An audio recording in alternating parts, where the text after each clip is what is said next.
Every woman desires to have a child. Sometimes it is simply essential. But what if the being inside the womb is not a human at all? Today, I will tell you about Princess Elizabeth, who must bear a child from a dragon man. Thanks to him, she received her only chance to survive, though it's uncertain how long it will last. They married for their own benefit, with the Archduke's gain. According to the contract, Elizabeth must bear him an heir. But one night, she escaped from the castle, thinking she would never get pregnant. The next morning, the results of her exam from the previous evening were ready.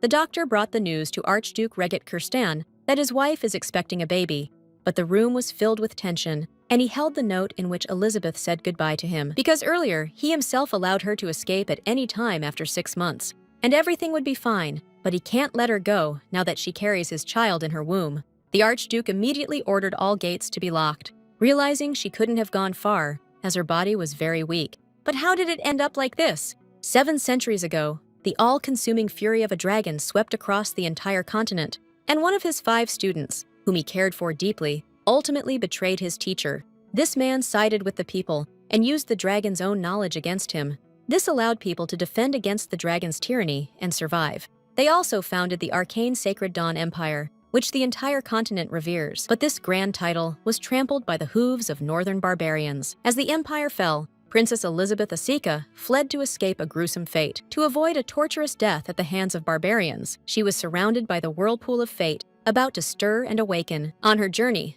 Elizabeth stumbled upon a military camp and accidentally killed Sir Roderick. Other knights noticed her at the crime scene and immediately tried to apprehend her. The princess ran into an empty tent, hoping to hide from her pursuers. Standing there, covered in blood and enveloped in horror, she could only pray now. A few hours before that knight accidentally found her and started bothering her. Without recognizing the princess, he was sure this girl had wandered here deliberately, ignoring all caution. The man realized she was from Arcana by the whiteness of her flowing hair. He even became curious if the runaway princess was just as beautiful. To get rid of that awful guy, Elizabeth decided to use her special ability to handle the situation. However, things didn't go as she expected. The man exploded before her eyes, and she was splattered with blood. As she brushed off the small bits of scoundrel, she tried to understand what it all was. In any case, she didn't regret it, for he was a knight from an enemy land. But if they caught her here, they'd cut off her head, and she couldn't escape. Falling to her knees, Elizabeth even thought of ending her own life. Now, one of the magic circles that Brother Andre set up for her helped her. They represent 2 abilities.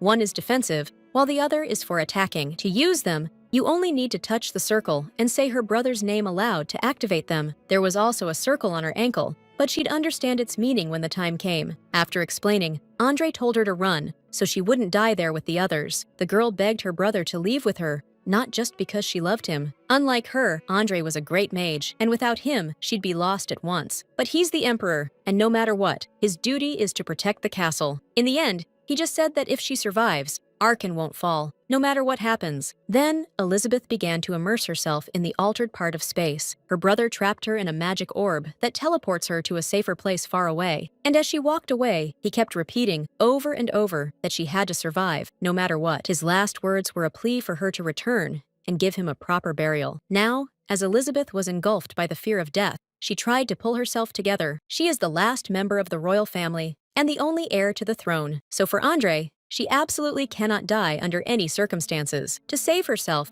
she needs to reach Regala, a friendly country to them. The girl is confident that she will be able to get help there. Suddenly, a shiver ran down her spine when she heard footsteps approaching from behind. She was certain the tent was empty and cautiously glanced back, barely turning her head, her gaze shifting slowly. A tall, dark-haired man was approaching the tent's exit to find out what the noise outside was. Elizabeth froze in place, afraid to move, when the knights shouted that Sir Roderick had been killed by a woman, and her excitement was greater because she recognized the man standing over her. It was Archduke Regent Kirstan, whom she had seen 3 years prior. Back then, it was a banquet for Andre Aseka's birthday, the Archon Emperor, approximately 78 characters. Elizabeth, who had been frail since birth, was not feeling very well at the moment. Her brother always supported her and worried that she wouldn't get tired. And then he approached and offered her a rest in the room. But the princess refused, as rumors already say she's hiding him too much, as if he has some kind of special relationship with his twin sister. Suddenly, a stir was heard in the crowd,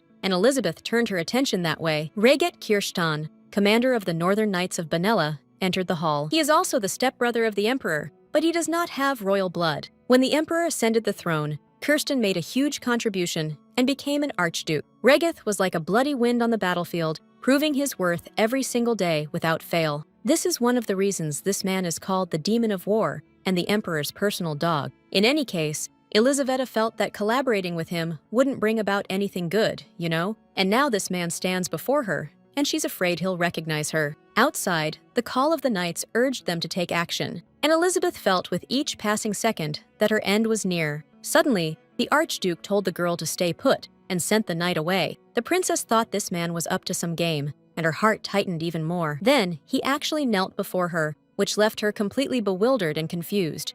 But it didn't seem like Regett intended to harm her. He recognized her and greeted her politely. He also asked for forgiveness and immediately turned to the table behind him. There, he wet a rag in water, explaining that Her Highness should not see her in such a state. Then, he asked her permission to take care of her for a while. Elizaveta realized he was going to wash off the dried blood from her. She immediately remembered the moment the man tore himself apart before her, and she understood it was somehow linked to the magic circles, but she hadn't activated them.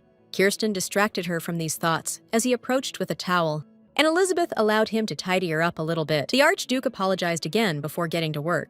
Then, he carefully wiped the red stains from her face and neck. The princess found his actions strange. Enemies aren't treated like that. But this led her to think that this was her chance to get out of here alive. When Regett finished, the water in the bowl took on a dark red hue.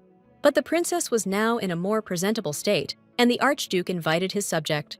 Reuben entered as usual, intending to give a report on the situation outside. But as soon as he looked up, he stammered, and a look of indignation remained on his face. The girl who killed Sir Roderick was sitting right in front of him, and the Archduke explained that this is a princess and demanded to treat her with respect, especially since she is the last of the Arkan royal family. Reuben must serve her with the proper respect, even if it's for the last time. The remaining time of the day, Elizabeth spent in the tent of Regett Kirstan. As dinner time approached, they were served a snack, the kind you usually get in the field. It was a simple soup and slices of bread, but even if it had been a pie, the girl had no appetite. Kirsten's words kept coming back to her, that they would serve her one last time. And will there be an appetite after receiving confirmation of imminent death? Knight Reuben thought she should be killed immediately, especially after what she did. They discussed things like regular friends, Kirsten and he, as he was now on the princess's side. Although his subordinates saw no point in this, as Arkan is already destroyed, and he continued to look down at Elizabeth, whose thoughts were now only that her brother Indre, who had always been her only family and shield, no longer breathes in this world. Their final farewell became his legacy, and only Elizabeth survived the ordeal.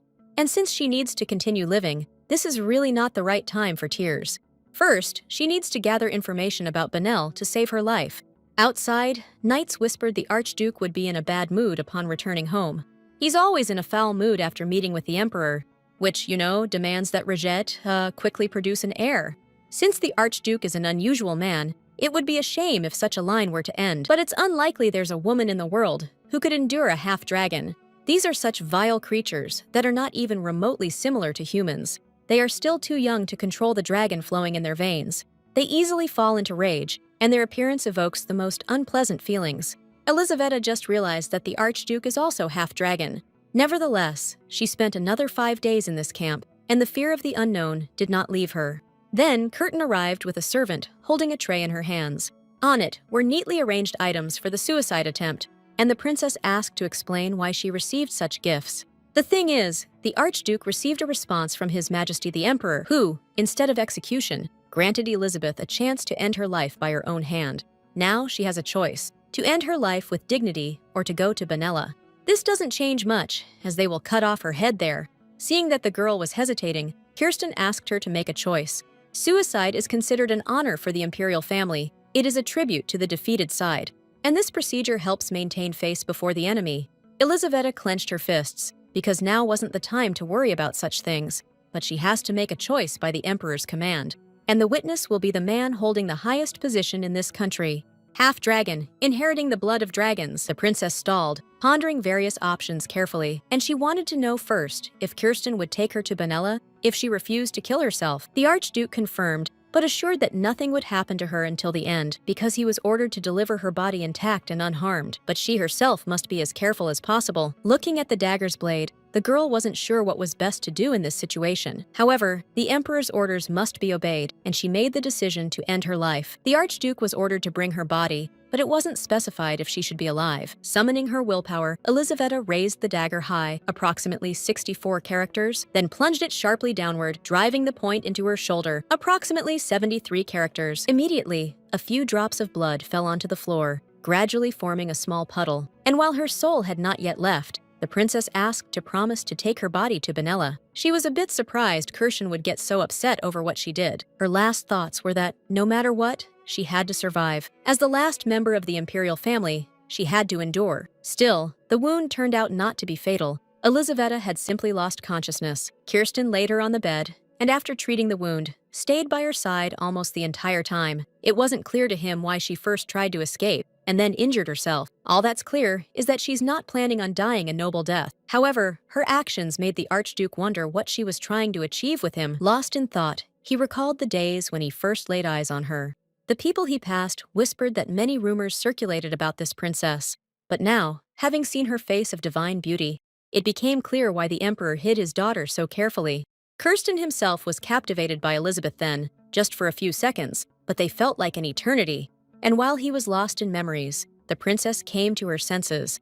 The girl noticed that the Archduke was mostly silent, and she wanted to know the reason. Kirsten didn't answer. He just looked at her with curiosity. He realized she hadn't slept in a long time, but he stayed close and didn't disturb her. A silence fell between them as the princess tried to understand what was happening. It is now clear that this man is avoiding conversations with her. But the silence couldn't last forever, and Elizabeth decided to speak first. She wondered if she should try piercing herself with the dagger again. 74 characters? The question seemed foolish, but he didn't want her to harm her body needlessly. 92 characters, but she didn't care, because in any case, she would be delivered to Benella. At that moment, the Archduke touched her wrist, but immediately withdrew his hand. The girl's feelings were mixed again, and she grabbed his hand, and her gaze became such that it seemed she wanted to ask for a final wish. But to Kirsten's surprise, she went ahead and asked if he was married. He admitted that he has no one, as there are quite scary rumors about him that have likely spread across the entire continent by now, and it's unlikely any parents would agree to give their daughter to someone who isn't even human. Kirsten is a half-dragon, born from the mingling of dragon and human bloodlines. He inherited madness from the dragons, a madness that can only be controlled through periodic killings. It was seen as his curse, but Elizabeth thought it was just a rumor after all. She also heard that the Emperor was urging him to produce an heir quickly. And since the Archduke is a loyal knight, he must follow His Majesty's commands without fail. However, Kirsten was not one to kill women merely for the sake of having his child. The thought of a mangled corpse in his bed disgusted him to his core. Hearing this, Elizabeth continued to hold his hand. Even though her heart was tightening with fear, she knew it was dangerous for a normal woman to get involved with him. Yet the imperial family's veins flow with a mage's blood. Their ancestor was a dragon's disciple who slew his master. The princess has no magical powers, but she is a member of this family, in which many legends about dragons are passed down through generations. Elizabeth told him a little about herself, and the Archduke understood that somehow this girl found something in common with him, but he isn't sure if she's trying to win his favor or simply evoke his sympathy for her plight. He was consumed by curiosity about why she chose such a difficult path when she could die with dignity. And so that the princess wouldn't harbor any false hopes, he assured her he could be of no help to her. He not only can't do it, but he also has no desire to engage in this. So I asked Elizabeth not to overthink things or imagine more. Even when she declared she was ready to get on her knees and beg him, weeping, Kirsten's decision didn't change, and she realized that the best way out was to take her own life. She still wanted to live, and squeezed the Archduke's hand tighter. Elizaveta pretended to agree, but she gently asked him to stay with her until that time came. Right now, the princess wished this person would stay by her side. Kirsten agreed to fulfill her request, considering it an order. The girl apologized for causing him problems in this way, after all.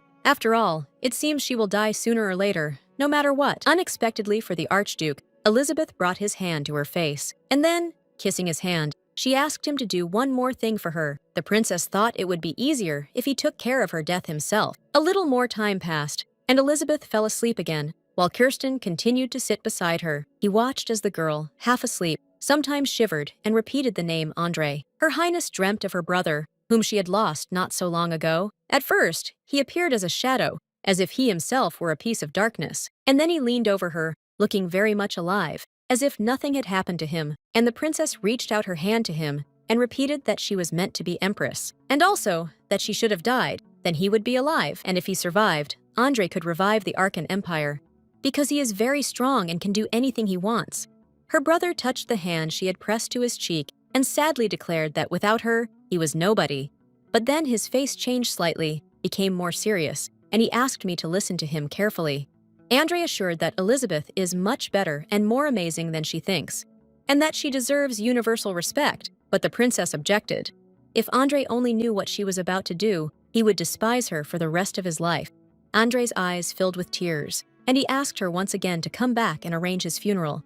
While all this was a dream for Elizabeth, she let out painful moans through her sleep. Watching her, Kirsten recalled hearing that the princess was very ill. I never thought things would get this out of hand. Suddenly, the girl started to shake violently and mumbled in syllables that she was very cold. The Archduke took her hand and felt how unstable his emotions had become. A moment etched in his memory was when he first laid eyes on that girl. She resembled a precious gem that would never be within his reach or grasp. Regent Kirsten met her during a rather difficult period in his life, and the image of this girl shone brightly for him then, like the sun. So now he believed that this feeling was caused by their unexpected encounter, a feeling that made his body burn like a fiery ball. 64 characters. Regent leaned over the princess to adjust her position and check her temperature. 95 characters. At that moment, she opened her eyes a little and noticed Kirsten taking care of her. Now he seemed to her truly a mysterious person whose actions she could not understand. The Archduke, noticing that her Highness had woken up, recoiled so she wouldn't think anything of it. However, Elizabeth managed to grab his sleeve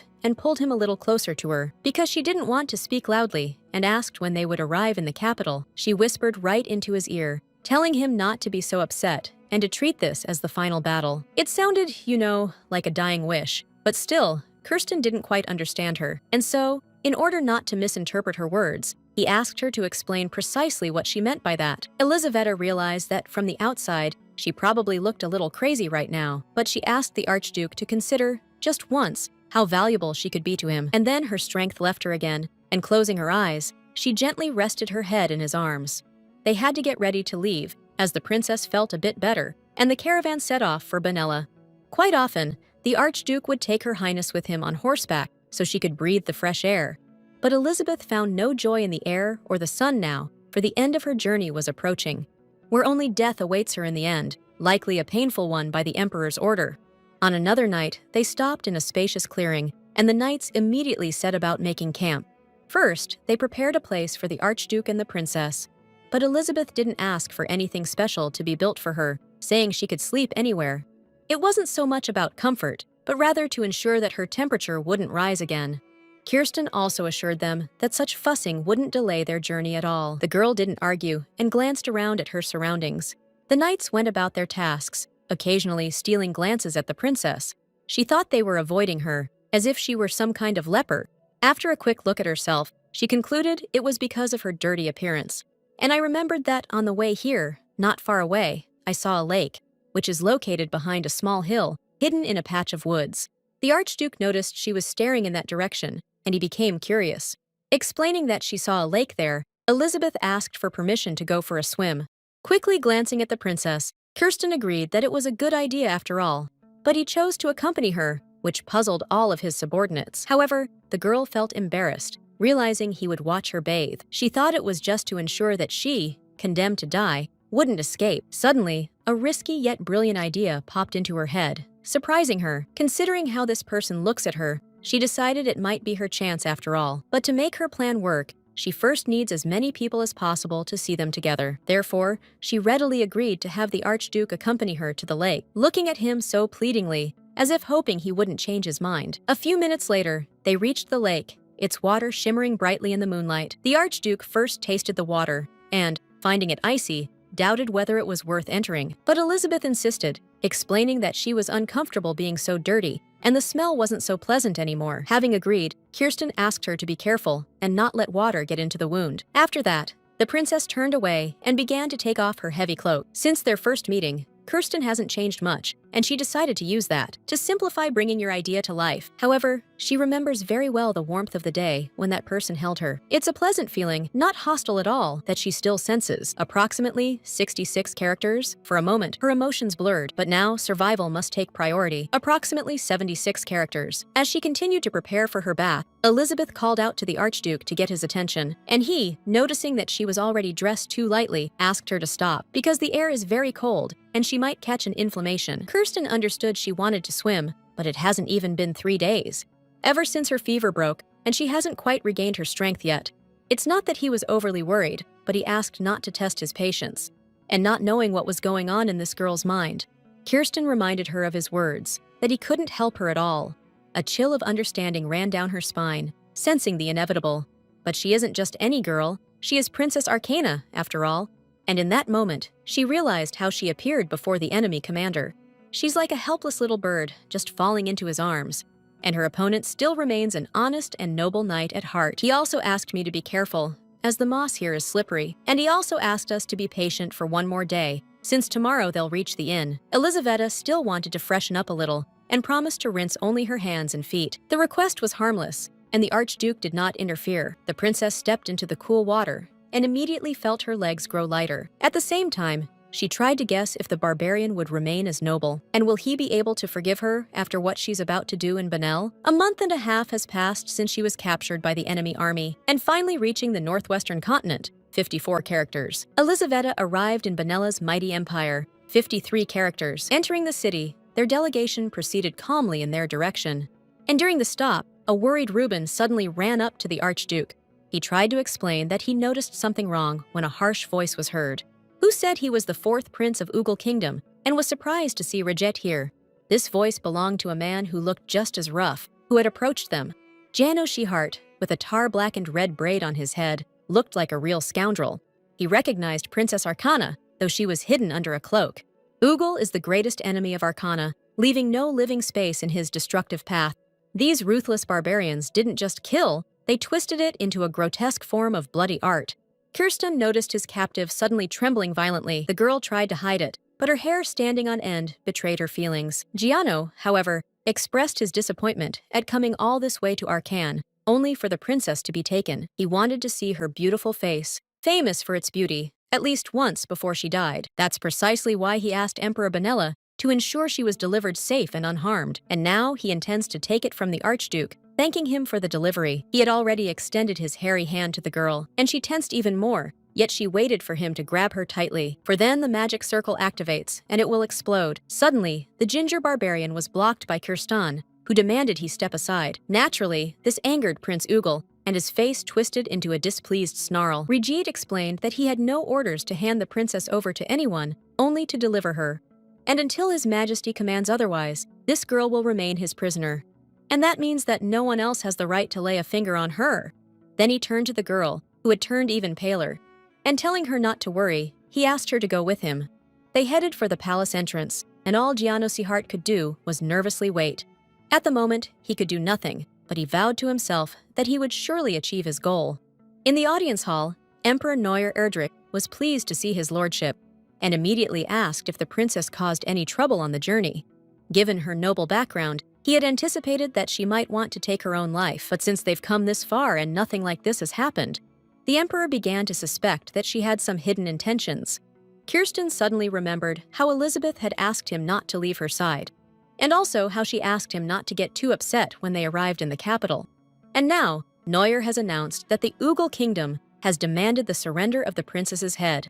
They want to preserve this beauty like a prized exhibit. The emperor agreed to give them her body after the execution, which will take place in 4 days. He himself couldn't believe that the invincible Arkan had been defeated. In Andre's place, I would have tried to speak gently with the kingdom of Ugal.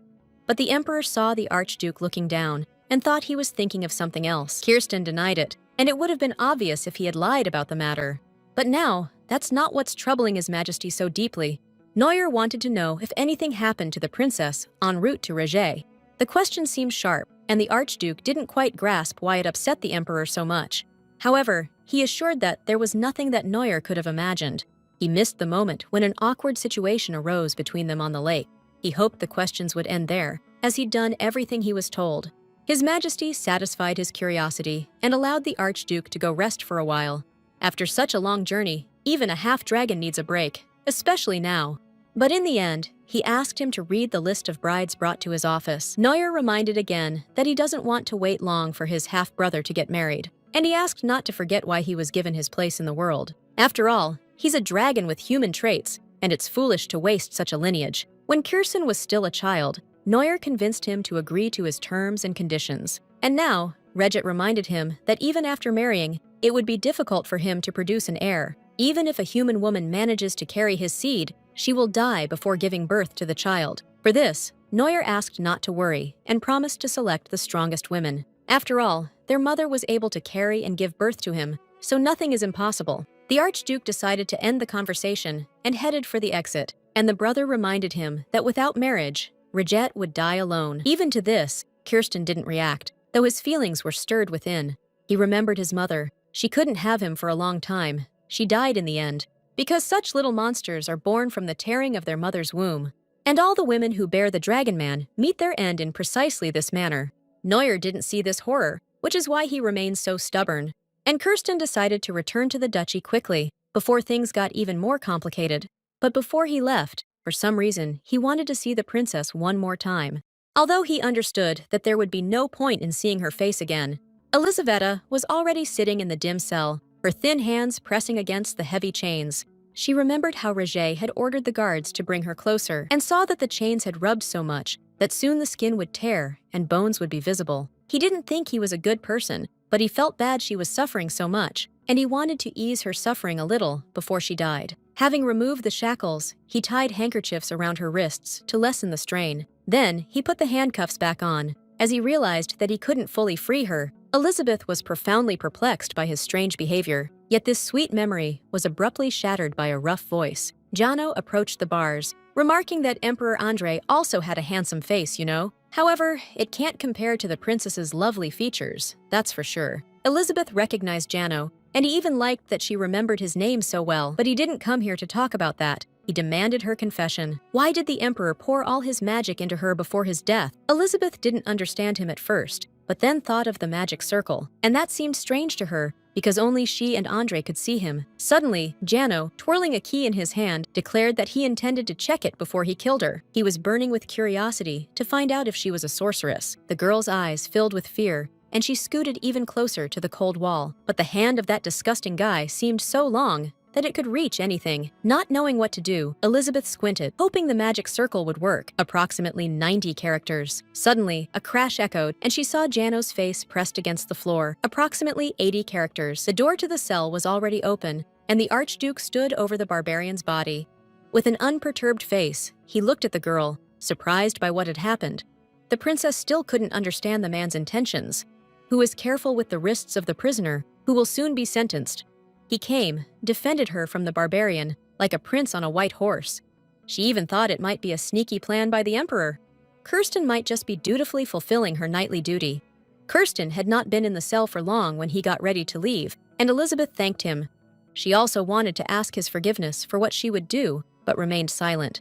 She just couldn't lose someone like that, even though she didn't know if she could fully trust him. Soon came the day of Princess Elisaveta Aseka's execution. The Archduke was just about ready to make his way back to his duchy. All that was left was to load the treasures given to him by the Emperor. Kirsten asked Reuben to hurry with his packing so they could leave sooner. The knight was puzzled that the gentleman was not going to the square. Today is the execution of the princess, set for noon, and little time remains, approximately 89 characters. For this spectacle, a crowd has gathered in the square since early morning, approximately 79 characters. This isn't just an execution, it's the hanging of Arcana's most beautiful woman. This is a great topic for discussion. There are even those who believe the princess will suddenly disappear. Kirsten asked Reuben to stop talking nonsense and double-check that they had everything. His loyal subject still couldn't rest, wondering why the Archduke didn't want to go. After spending 2 months with that girl together, of course, Reuben noticed how these two were always close to each other all the time. However, the Archduke insisted again not to dwell on this and focus on work instead. The disappointed knight couldn't believe there was nothing between them. As they finished their preparations, the clock on the great tower struck noon. The Archduke turned his head that way involuntarily, but he could do nothing. For some reason, he felt sad, and yet he decided to just leave this place. At that moment, a servant came running towards them. panting and shouting something. Falling to his knees and gasping for air, he explained that Kirsten wanted to see the Emperor, adding that it's about the princess from Arcana. Shortly before this, Elizabeth was brought before His Majesty so she could have the last word. Neuer was curious, though he thought she would just ask for mercy for herself. She simply never forgot those who loved her, even if they had never seen her face. Yet she had no achievements to justify their expectations or prove her worth to them. Now she is just a princess who turned away from everyone, fleeing to save her own life. Therefore, she must live to care for her brother's grave, who died all alone in silence, and to soothe the souls of the Arkan people, trampled by barbarians. In the past few months, she had imagined this moment hundreds of times. And now, kneeling before the Emperor, she declared that she was carrying the child of Rajet Kirstan. His Majesty's face changed with surprise at the news. He had been waiting for the Archduke to have an heir, but this was unexpected. Elisaveta simply repeated her words,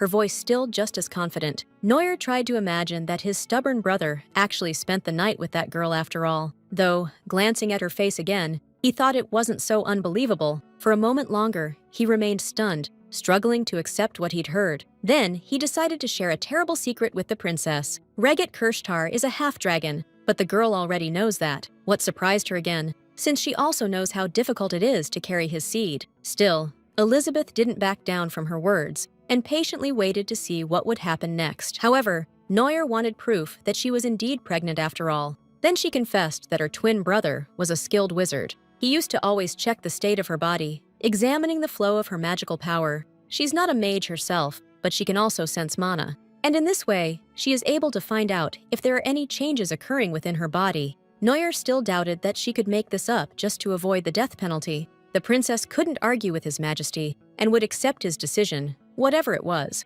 Suddenly, the Emperor said that the final decision must be made by the Archduke. At that moment, he was already called, and he swung the doors wide open behind him. Without a word, with a very puzzled expression, he headed towards the Emperor. That one from afar asked Kirsan if the princess was telling the truth. Naturally, Roger didn't know what it was about, and looked at Elizabeth questioningly. The girl sat with her knees drawn up, afraid to say an extra word right now, and the Archduke asked permission to speak with her alone first. Neuer tried to explain that it wasn't important anymore, but Kirsten seemed not to hear him. He just took his semblance of refusal as consent. Then, he grabbed the princess and dragged her out of the imperial hall behind him. Reuben wanted to follow his master, but Neuer stopped him in his tracks and asked to be told everything that happened between Kirsten and the princess. And he ordered that not a single detail be missed, even if it seemed unimportant. And the Archduke was already outside, scolding Elizabeth for her statement. The girl started to apologize, but he didn't need her apologies. He just wanted to know why she decided to tell such a brazen lie. But then she herself asked him to think about why,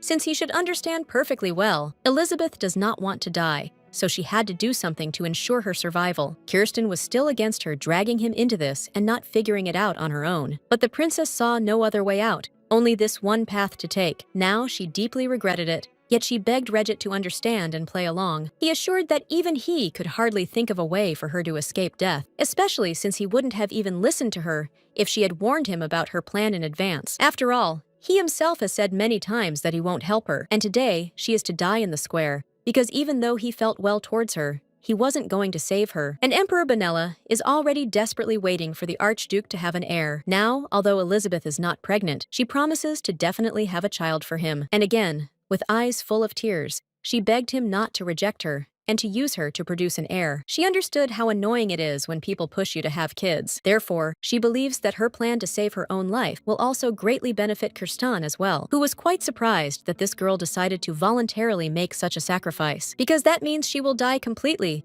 but in that case, death will be very cruel. The Archduke's words sounded so ominous that the princess felt a chill down her spine. Approximately 105 characters. Then, he asked her to think about the reason why he still hadn't fathered an heir. He's sure that, knowing this, Elizabeth would never have offered him such a thing, and he believed her desire was merely the desperate plea of someone who craved life. At that moment, Kirsten himself was overwhelmed with emotion and grabbed her wrist, but he quickly realized it could easily break if he pressed down even a little. However, not letting the girl go, he asked her to think again about not getting involved with him. For a moment, Elisaveta thought he was ready to break her arm, just to make her back down. But her gaze remained innocent and pleading, which somehow affected the Archduke. Then, after averting her gaze to the side, she sincerely apologized for having offended his honor. The next pause in the silence was broken by his reminder that he couldn't help her in any way. But Kirsten never said he would stand in the way of her efforts to survive. And letting go of her hand, he admitted that in her place, he too would risk everything he had. Reje would even reveal all of Arkan's secrets about treasures and share information about dragons. But Elizabeth disagreed with this, because even after selling her dignity and pride, she can't sell the country that her brother and people defended with their lives. All her actions now are solely for the sake of saving her own life. Then Kirsten reminded him that a noble death would be more fitting for Arkan's pride, and it sounded from him as if death was better than what she had planned. He's partly right, because Elizabeth can no longer change her situation.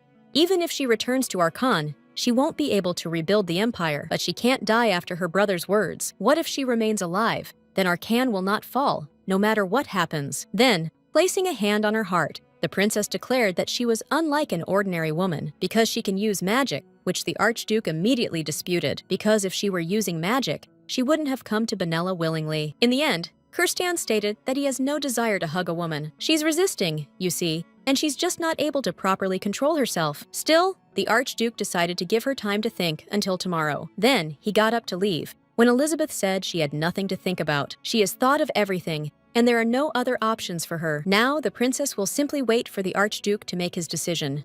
After the conversation with Elizabeth, Kirsten went back to the Emperor. As soon as he entered, Neuer again began to ask him about his relationship with the princess. Just like the first time, the Archduke stated that nothing bound him to this girl, convinced that her simply sleeping in his bed doesn't count for anything. At that time, Elizabeth was ill, and he took care of her health. And suddenly, the Emperor laughed, taking his refusal as a strange confession. Neuer just couldn't believe that after 2 months on the road with such a beauty, Kirsten hadn't batted an eye. Rejet realized his assistant had blabbed to the Emperor, and he swore that he had only spoken what he had seen with his own eyes. And the guy really saw how those two hardly ever separated for even a minute. In addition, his visit to the princess in prison also turned against the Archduke. Neuer is sure that his brother wanted to check on the one who was carrying his child. And also, when Kirsten just opened the door to lead the princess away, the answer immediately became obvious. The Emperor believed she was pregnant, but just in case, he sent his physician to her, because only after receiving his conclusion will he be able to finally believe her words. Kirsten stayed silent, but inside he flinched, as the princess's lie would be revealed. What's more, Neuer fueled the fire by suggesting the child might not even be Elizabeth's. Since the princess admitted that she persuaded Kirsten to do this, and he challenged it again, since she's never left the palace her whole life, she has no way of knowing how to interact with men. The Emperor asked them to think why those strange rumors about her and her brother started. At these words, Kirsten asked him to be quiet and not to insult Princess Arcana. He immediately disagreed, for it would be worse if this girl turned out to be lying. 94 characters. And if she really lied, Neuer promised to ensure that her death would be as agonizing as possible. He'll give her to Ugol, and then the twins will go through Hell's Gates together. Kirsten then admitted that he didn't know how Elizabeth had lived in Arcana before. But I'm sure she's not the type to engage in casual relationships. Moreover, he himself has come to realize that this girl has very fragile health. His words only pushed the Emperor to believe she was carrying Rejet's child once again. He could only confidently state that Elizabeth had never met another man before this. After the conversation with His Majesty, Kirsten left him filled with anger. He realized that she, who ruled over all, was the very symbol of nobility and grace. Now he longed to hold her in his arms, if only for a single moment. Her words about the desire for life wouldn't leave his mind, and she is ready to do anything to survive, no matter the cost or sacrifice. Her eyes were full of despair, and with all of it, she tore the Archduke's soul to shreds, stopping abruptly in the hallway and nearly knocking over Reuben, who was behind him. Rejet inquired about the exact location of Princess Arcana at that very moment. He heard they took her and the doctor to the West Tower, and in that moment, Kirsten sprang into action as if his own life depended on it. The Archduke decided to help the girl, who simply wishes to live her life. Elizabeth was already lying in bed while the healer worked her magic nearby. The short, plump woman in glasses noticed the princess had a weak pulse.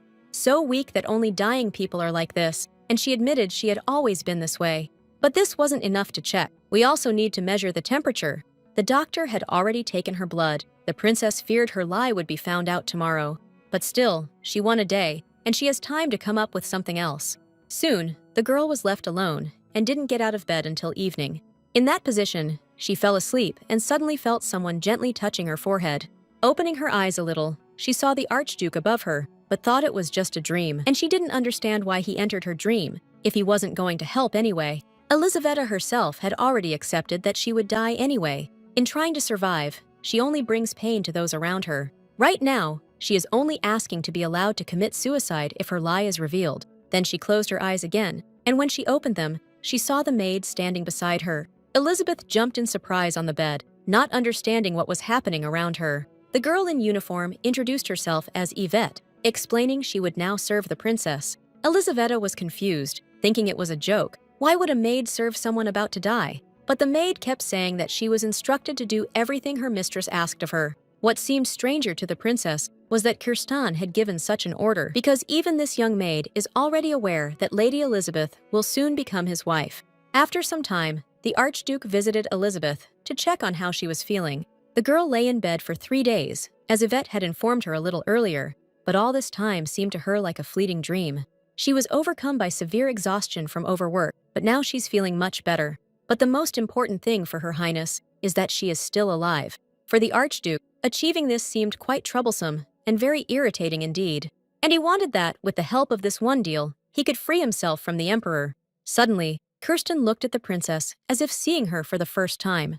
And then he agreed that she was a very good option for such a task. She's a descendant of the dragon-slaying hero, and he's a half-blood with dragon blood. It's quite possible that Elizabeth can carry his child and even give birth to it successfully. Moreover, Kirsten confirmed to the Emperor that they spent the night together and bribed that healer. From now on, only this woman will take care of the princess's treatment to avoid any complications. Elizaveta was grateful, but Roger explained it wasn't out of any particular feelings. It's beneficial for both to be together, so it will be a contract marriage. It will only last 6 months, but for Elizaveta, even that is good enough. However, if her belly doesn't round out during this time, the Emperor might suspect something, so she needs to get pregnant by any means necessary within 6 months. In the end, Kirsten stated that if anything goes wrong, he would have to tell the Emperor the truth. The young woman agreed, and she also noticed that the Archduke seemed to feel somehow different now. He was colder, and Morena's speech was unyielding, though that could have been the result of a deal. Another girl would have found that unpleasant, but Elizaveta was prepared for such treatment. And she's also been promised that Kirsten, Lothair, and Christian will protect her. Having explained everything, the Archduke was about to leave, but the princess asked him to stay. The girl wanted to talk about something, even though she knew he might not like it. Her plea was not to reject her, even though she wasn't the woman he wanted. Kirsten looked at her as if she'd asked him to invite the Pope over for a visit, and she tensed up inside from not knowing what her future husband might reveal. But Rajette was just glad for her news that kids don't fall from the sky. Elizabeth felt relieved and admitted she had some knowledge of the matter, approximately 77 characters. At that, she felt embarrassed and turned her face away slightly, and Kirsten noticed how red ears peeked out from under her white curls. And so she wouldn't worry, I suggested she review their obligations and the penalties for non-compliance. The princess couldn't believe he'd let her change anything if she didn't like it. In the first lines, she read the chart about when they should try to have a baby. Counting on her fingers, she figured it would be 30 nights in 6 months. Worried about getting pregnant for sure, she felt that amount wasn't enough, and she proposed to double the number of duty performances. Kirsten stared silently at Elizabeth, and she decided that he wanted to triple it. But he only asked her to state that everything would depend on the circumstances, to avoid overthinking it. Besides, he didn't want it to feel like a homework assignment for him either. Pleased that he had agreed so readily, Elizaveta wrote it down as he had advised. In the end, a contract was ready for 6 months, and if she got pregnant, then for all 10 months. Just in case, Regit stated that she could leave at any time if anything scared her. On one hand, this option seemed quite acceptable to her, but with Kirsten, she'll be safe, and she'll have time to think about how to get back to Archon. The princess couldn't miss such a chance, and looking at the Archduke, she confidently said that she wasn't going to run away. A few days later, they were married in the temple and legalized their union. Meanwhile, the princess felt a deep unease about the whole situation, because if Andre saw what she was doing, he would be in turmoil. He used to promise her he'd find the best man on the entire continent, the one who will take care of her and buy her the most beautiful things. Elizabeth would have had the most extravagant wedding, even more grand than the emperor's. Andre just asked her to promise that she would get a little better. Now she stands at the altar in a modest ceremony with the dragon man by her side. The priest, as a representative of God, has accepted their marriage vows. And at the end of the ceremony, as a sign of confirming their vows, The newlyweds must kiss. Thus, they will show that their oath to God is true, but for some reason, they were in no hurry. A pause fell between Elisaveta and Kirsten, a pause that felt like an eternity to them. The princess was very shy. It was her first kiss, especially in front of people. The Archduke noticed her embarrassment and realized he would have to act himself, and cast a sidelong glance at the Emperor, who was practically holding a candle. Earlier, he insisted that it was possible to have a child without getting married, and the Emperor might agree, but Kirsten has already shown his feelings for the princess. Neuer didn't understand why he was resisting, as if he didn't like the princess. He reminded her that the girl had drawn Kirsten to her, and he fell for it like a boy. Now, Reget remembered that conversation, feeling a bit humiliated by it all, but looking at the girl before him one more time, he had to agree she was hard to ignore. The pause was dragging on, and Elisaveta knew she had to do something. And getting closer to Kirsten, she suggested just pretending that they were kissing. At the moment she was so close, he felt an inner instinct stirring within him, and he grew curious about what he might gain from such a marriage. Then, he quietly told her that since they had started, they needed to do it properly. And as he kissed her, he thought it would be like the forgiveness of sins for having captured the princess. And if that's the case, he saw no point in hesitating, and he agrees. The kiss lasted only a couple of seconds, but the girl turned as red as a tomato. She wanted to hide her face from everyone, and Kirsten heard delight from the hall. His loyal subjects, watching the proceedings, were shocked and at the same time pleased, and the priest's voice from the side announced they were now husband and wife. Elisaveta, discreetly and quickly, practiced some breathing exercises in order to regain her composure, but her legs still buckled, and she couldn't understand what this feeling was. Sensing her unease, the Archduke steadied her, pretending to offer a courteous embrace. With that, the wedding ceremony concluded, and they set off on their journey. But in the carriage, the girl rode alone and wondered why her husband was outside. With Elizabeth, there was indeed a maid with whom one could have a conversation. Yvette was flustered that the lady was so beautiful, and her husband hadn't even had a proper look at her, to which the princess declared that she wasn't all that beautiful. But to prove her words, the maid pointed to the knight's enthusiastic gazes. They stared with open mouths, though it was forbidden to gawk at the master's wife. And then Elisaveta felt sad, because Kirsten hadn't really looked at her properly. But then she remembered the moment of the kiss, which felt very sincere to her. The girl was so lost in thought that she jumped at the light tap on her window. Turning her head, she saw right there in front of her the Archduke peering in at her. The carriage stopped, and Kirsten asked his wife to step out for a moment. Elisaveta was in a panic. They hadn't arrived yet, and she decided something had happened. Roger touched her cheek and reassured her that the weather outside was great, and she should spend more time in the sun, which will clearly strengthen her health. That's why he stopped the carriage himself, so his wife could ride alongside him on horseback. The princess didn't object, but as soon as she stepped out, she noticed the knights staring at her. She sensed that her presence made them uncomfortable. And then the Archduke put a hood on her, saying it would be better that way. He cast a sideways glance at the knights, signaling them not to make a sound. He told his wife the hood would keep her from getting sunburned, as the sun was quite harsh today. She didn't mind, but the hood was so large that she couldn't see anything in front of her at all. However, Curtin wouldn't let her take it off and led her to the horse so she wouldn't trip. On the way, he explained that prolonged carriage rides are unhealthy. He asked her to let him know if she felt worse, as it was hard for him to tell right away. Elizabeth didn't mind. She felt quite comfortable in the carriage, and Arcana spent all her time in the bedroom, so she wasn't used to being outside. Kirsten became curious about why Elizabeth was always locked up in the Arcana, and she admitted that she wasn't locked up. She just got sick quickly from being outside for too long. Sometimes she'd go for a walk in the garden with her brother, and such days were special for her, as she was excited from the very morning. She didn't even care that her condition worsened again after such a walk outside. And then it dawned on Elizabeth that being outside, she felt perfectly fine right now, especially since before that, she had been imprisoned for 3 months. But now, even the bruises from heavy chains are almost gone.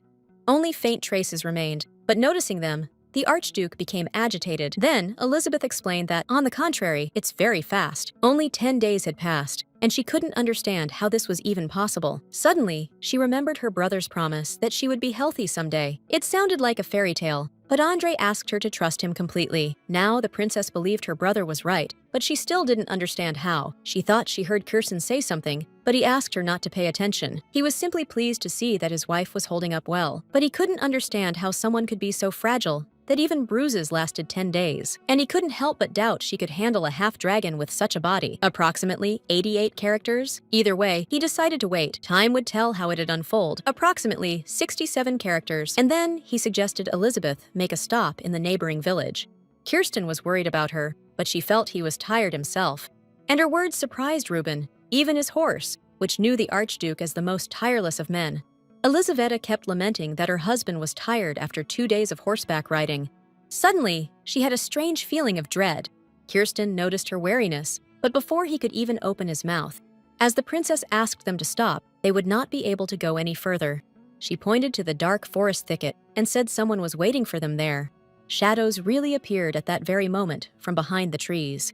Kirsten stopped the horse and looked into the thick leaves himself. The girl definitely noticed danger in 2 spots and pointed at them with her finger. Right after that, a suspicious crackle came from the forest, and not a second passed before an arrow flew past the princess's face. Fortunately, she wasn't hit, and the sharp tip plunged into the ground a meter from the horse. However, the girl was very scared that they decided to attack right away. Kirsten grabbed his wife and jumped off the horse, shouting to prepare for defense, and Reuben was ordered to escort Her Highness to a safe place. The knight quickly shielded the Archduchess from arrows and asked her to follow him, but the girl was in no hurry to leave her new husband, and grabbing his cloak, like a child, she asked him to be careful. Her hand was shaking so hard that Kirsten would have felt it even without seeing it. He repeated the order to Reuben, asking him to do it as soon as possible. And then he went to deal with the attackers who had disturbed him on his way. Elizaveta watched him for a couple more seconds, genuinely feeling the moment. Reuben called out to her, and they ran in the other direction, trying to avoid the arrows. When they caught up with the other knights, they too surrounded her from all sides. Arrows sometimes struck the warrior's iron armor, but bounced off, leaving only an unpleasant sound. The princess looked closer at the arrows. She thought she'd seen them before, but they already put her in the carriage, where she'll be safest.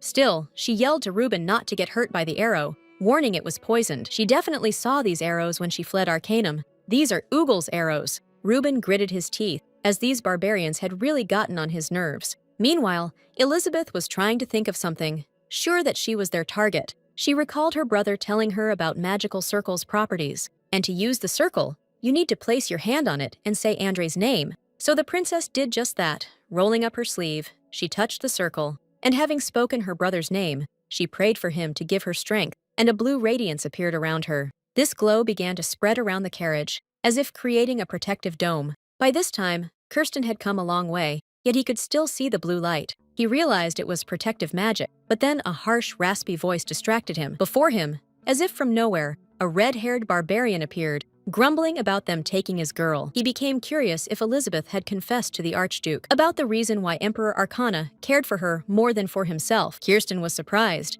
and Jano thought he had simply fallen for that cunning lady. Then, in a commanding tone, he demanded they stop playing games and give him the princess's head right now. For this, the barbarian promised never to block the Archduke's path again. The demand angered Kirsan, and he asked what the other would do with the girl's head in his hands. And he immediately warned Prince Ugel, to retreat and not to get involved with someone who isn't even human. His hand began to mutate at that moment. Claws grew, and his skin became covered in rough scales. The Archduke's appearance had changed, and now he resembled a monster, or a demon more. Getting closer to Jano, he grumbled, not knowing why they needed the princess so badly. But now he is going to tear out the eyes of the one who crossed his path. A loud roar echoed, and a flock of birds suddenly took to the sky above the spot where they were. Kirsten didn't throw words to the wind and unleashed his guts on his opponent. Then, he tossed the torn body to the ground, but life still clung to the barbarian. And he grumbled at Kirsten, who had left him to die, telling him to be careful, for this princess will drain him dry of all he has, then vanish without a trace. Just like her brother, Emperor Arcana, she was the same. The Archduke ignored Jano's speech and continued walking,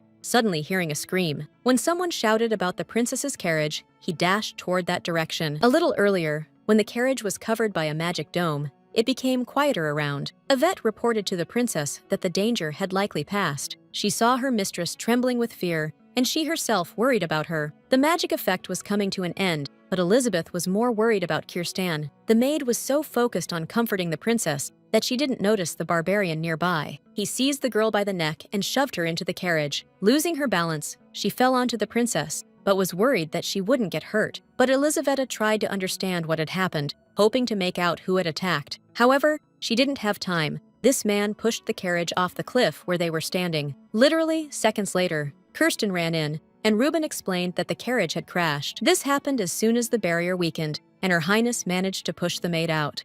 The carriage fell by the lake. To get there, you must go around the valley. But the Archduke didn't want to wait a second longer to get to his wife. Though it even seemed to him it would be better if she died that way. After all, she will die either during conception of the child, or when the child tears her womb apart inside. Another possibility was that the truth would come out, and the princess would hang. No matter how things turn out, Elizaveta Osica faces a very sad end. All options were cruel, and drowning in the lake seemed like a humane death to the Archduke.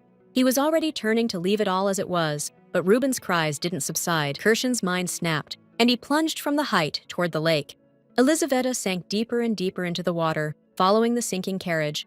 Her lungs ran out of air, and she couldn't believe God had planned such a foolish death for her. Because if she's destined to die, then why didn't she die with her brother? Then at least she could defend the honor of Princess Arcana. She remembered Andre again, who asked her to never give up hope. Assuring herself she could do far more than he ever could, she resolved to hold on. Now, as the water above her grew thicker, this memory gave her strength to persevere. She started to struggle, realizing she couldn't give up. A magical circle activated on her back, and the princess reached her hand upward, fighting the water's flow. At that moment, a hand in iron armor appeared before her face, which she grabbed, and in an instant, found herself in the Archduke's embrace. Kirsten pulled her ashore, but the girl managed to swallow water at the last moment. Now she lay unconscious, and he began to give her artificial respiration. After a couple of attempts, the princess coughed and opened her eyes. Her face was extremely pale, and the face of the Archduke reflected a genuine sense of concern. Elizaveta glanced into his blue eyes, and she remembered that all this time, this man worried about her every time. She only understood this when she saw the storm of his emotions. The girl looked at him while he was coming to terms with his own terror. With a faint smile, she proudly claimed she'd survived again. But now this joy was not hers alone. The Archduke himself was glad she hadn't died. Many years ago, Elizabeth fell seriously ill, and a doctor was called to her. After the exam, he said she likely wouldn't survive. The princess's brother stood by her side without leaving for a moment, though it hurt him to see his sister's face change color,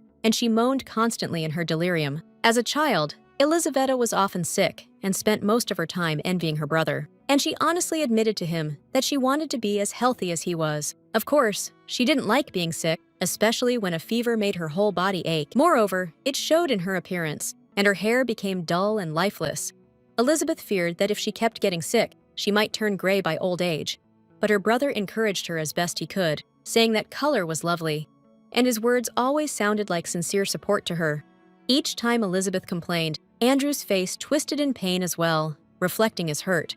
After some time, as they grew up, she started to get sick a little less often, and she assured her brother that she was fine, though she still silently envied him. But she could never have imagined that it would hurt her to have no one to share her suffering with. At some point, she found herself on the border between life and death and thought she had cursed herself. They brought her sleeping medicine, telling her to take a little. Taking too much of it can turn it into poison, so caution is advised. But Elizabeth didn't follow the advice and drank almost the entire bottle. In the end, she fell to the floor, not even making it to the bed, and showed no signs of life. Her brother found her, and holding her body, blamed himself for not watching over her. His face instantly broke into a waterfall of tears, and he begged her not to leave him. But Elizabeth, looking at him with a dim gaze, was already ready to depart to the other world. She simply saw no point in dragging out such a miserable existence. Still, Andre managed to save his sister, after which he decided to draw magical circles on her. He asked her to bear with him, as it might hurt a little. The princess grew curious about the magic, and he explained it would cure her illness. From that day on, Andre drew magical circles on her body every single day, and each time he explained what each of them was for and how they should be applied. The only thing he didn't explain was what the very first magic circle on her body was created for. Now, after the lake incident, Kirsten took his wife to the village and rented a house. The girl was worried they would be delayed for a few days since he had his own matters, to which the Archduke declared that even the strongest knight needs rest, and Elizabeth even more so. The princess argued that she felt no pain because of her brother's magic, and then she herself remembered that her body had reacted strangely underwater. She felt as if she had used magic herself in that moment. The couple's talk was interrupted by Reuben, announcing the bath was ready, but he wasn't in a hurry to leave, wanting to know about the punishment. Since he had asked for it himself, Kirsten ordered the door guarded so no one dared enter the room. Hearing about the punishment, the princess asked why treat the knights this way. But they did not fulfill their duty properly and did not protect their master. So the Archduke will punish them justly, but he asked his wife not to think about it. Then, Elizabeth learned that Yvette hurt her arm, but the injury is not serious and will heal soon. But by that time, the Archduke will take on the responsibility of caring for Her Highness. But the girl worried, because then they'd have to share a room, though there's nothing strange about that. And yet, the princess preferred to bathe without his help. Suddenly, Kirsten cupped her cheek with his palm and felt her trembling, which wasn't surprising, as she was soaked from the water. He suggested she change out of her wet clothes first, even offered to help, but the princess refused. Even though it was hard for her to even move her fingers to unbutton them, Kirsten brought her hand to his mouth and blew warm breath onto her skin, asking her not to push him away. Elizabeth realized that even if she pushed him away, he wouldn't let her go anyway. In any case, she would have to get used to this, as they planned to have a child together. Moreover, this is quite a normal dynamic in married couples. Don't contradict her any longer. She has allowed him to court her. Kirsten sat her on the bed, and to keep her from straining, helped her change. But before they reached the bathroom, he wrapped her in a warm towel to keep her warm. He did it rather abruptly, out of inexperience, but the princess thought he had gotten angry. What's more, the expression on his face proved her assumptions, but she said nothing to him. A few minutes later, she was already soaking in a warm, almost hot bath, and she kept remembering how, back then in the lake, some force seemed to push her. The feeling was the same as on the day when a man exploded right in front of her. The princess realized something was happening to her body, a result of Andre's actions. Her thoughts were interrupted by her husband's voice, who was nearby. He was behind the screen, to not embarrass her during the procedure, but he asked her to reach out to him anytime if she needed anything. Then, he decided to keep her after all, hearing her quiet down because she was shy. But suddenly, Elizabeth interrupted him, wanting to understand why he was so angry with her. The Archduke didn't grasp why she reached that conclusion. She explained that his behavior and voice had recently become harsher than before, which was noticeable, although she acknowledges that she deserved such anger, as she caused him a lot of trouble. Because Ugel was targeting her, other soldiers ended up becoming his victims. She blamed herself for constantly bringing him so much trouble and distress. But the Archduke said he wasn't angry with her, and they have a deal. Elisaveta must ensure the continuation of his lineage, and he will watch over her safety. So, he's more to blame for everything, and the princess should be angry with him for leaving her to others, instead of staying to guard her himself. Driven by inner impulse, he couldn't leave the battlefield in time, 72 characters. And the problem wasn't his hostile attitude towards the kingdom of Ugel or Yanaxihat. Kirsten was deeply offended by the greed directed at the princess. He didn't want anyone to hurt her, but then, seeing the carriage fall off the cliff, he even thought it was for the best. He couldn't understand why he was contradicting himself, but now he promised the princess he would do everything he could to keep her from worrying. The girl took his words to mean that she was very important to him, and Kirsten confirmed that of all those under his protection, she is the most precious person to him. Elizabeth felt a slight confusion, but it was nice for her to hear that. Kirsten added it would last another 6 months, until their contract ends. But even so, for such a short period of time, she once again asked that I not dismiss her. Moreover, he knows he is the only one she can truly rely on in this moment. Having lost everything, now she has only the contract binding them together, and if Kieran turned away from her, she would drown at the lake's bottom. Now, any place without this person nearby will feel as perilous to her as that lake's depths. Elisaveta once again asked him not to turn away from her, and not to leave her to other people. Her face took on its usual pitiful expression, the one she wore when begging the Archduke for favors. That pleading look and slightly twisted lips affected him in a uniquely powerful way, and taking his wife by the hand, he promised to always stay by her side. Deep into the night, Elizabeth had fallen asleep, but Kirsten still couldn't find rest. From time to time, he glanced at his sleeping wife, and after 40 minutes, she mumbled again in her sleep that she was cold. Kirsten gently stroked her cheek and wondered what to do next. No matter how much he warmed her, the heat somehow left her again. 74 characters. Then, he lay beside her to keep the princess warmer, but this woke her up. 84 characters. Regets explained that she was trembling from the cold again, and he wanted to make sure she was warm. This calmed Elizabeth, and she pressed her face to his chest, thinking to fall asleep again. Her husband hugged her too tightly, making the princess uncomfortable. She lifted her head, noticing that his whole body seemed tense somehow. The Archduke asked her to ignore it, explaining that he had prepared a bedtime story for her, reminding him that she herself had recently urged him not to leave her side, and he recommended she just relax, so he could take care of her. He understood that he needed to be extremely careful with such a fragile body, with a girl who will likely be able to carry and give birth to his child. Besides, this is the most beautiful thing he ever had. He suddenly felt the urge to stroke her back and smell her hair. In that moment, he felt like a magpie, yearning for everything that shines. A week has passed since then, and they continued their journey. Princess nearly dozed in the carriage when Yvette asked her to look out the window. Still sleepy, Elizabeth didn't understand what was needed. The maid explained they were arriving. They've nearly reached Rotiro, a land of harsh mountains and Grenterns forests, fertile plains along the Tin River in the south. In winter, it's also warm here, so the north is considered valuable land. But for Elizabeth, the main thing is her home for the next 6 months. She was glad to have arrived in Rotiro, the blessed territory of Benella. At the entrance, all the servants waited, happy to see their returning master. As Kirsten dismounted, he immediately asked if anything special had happened here. Butler Alfredo reported that there were only minor issues, which he mentioned in his letters. The family assistant Sobers quickly prepared a list of overdue payments. Then, the head maid of the Pettinson Castle approached the Archduke, bowing deeply to him.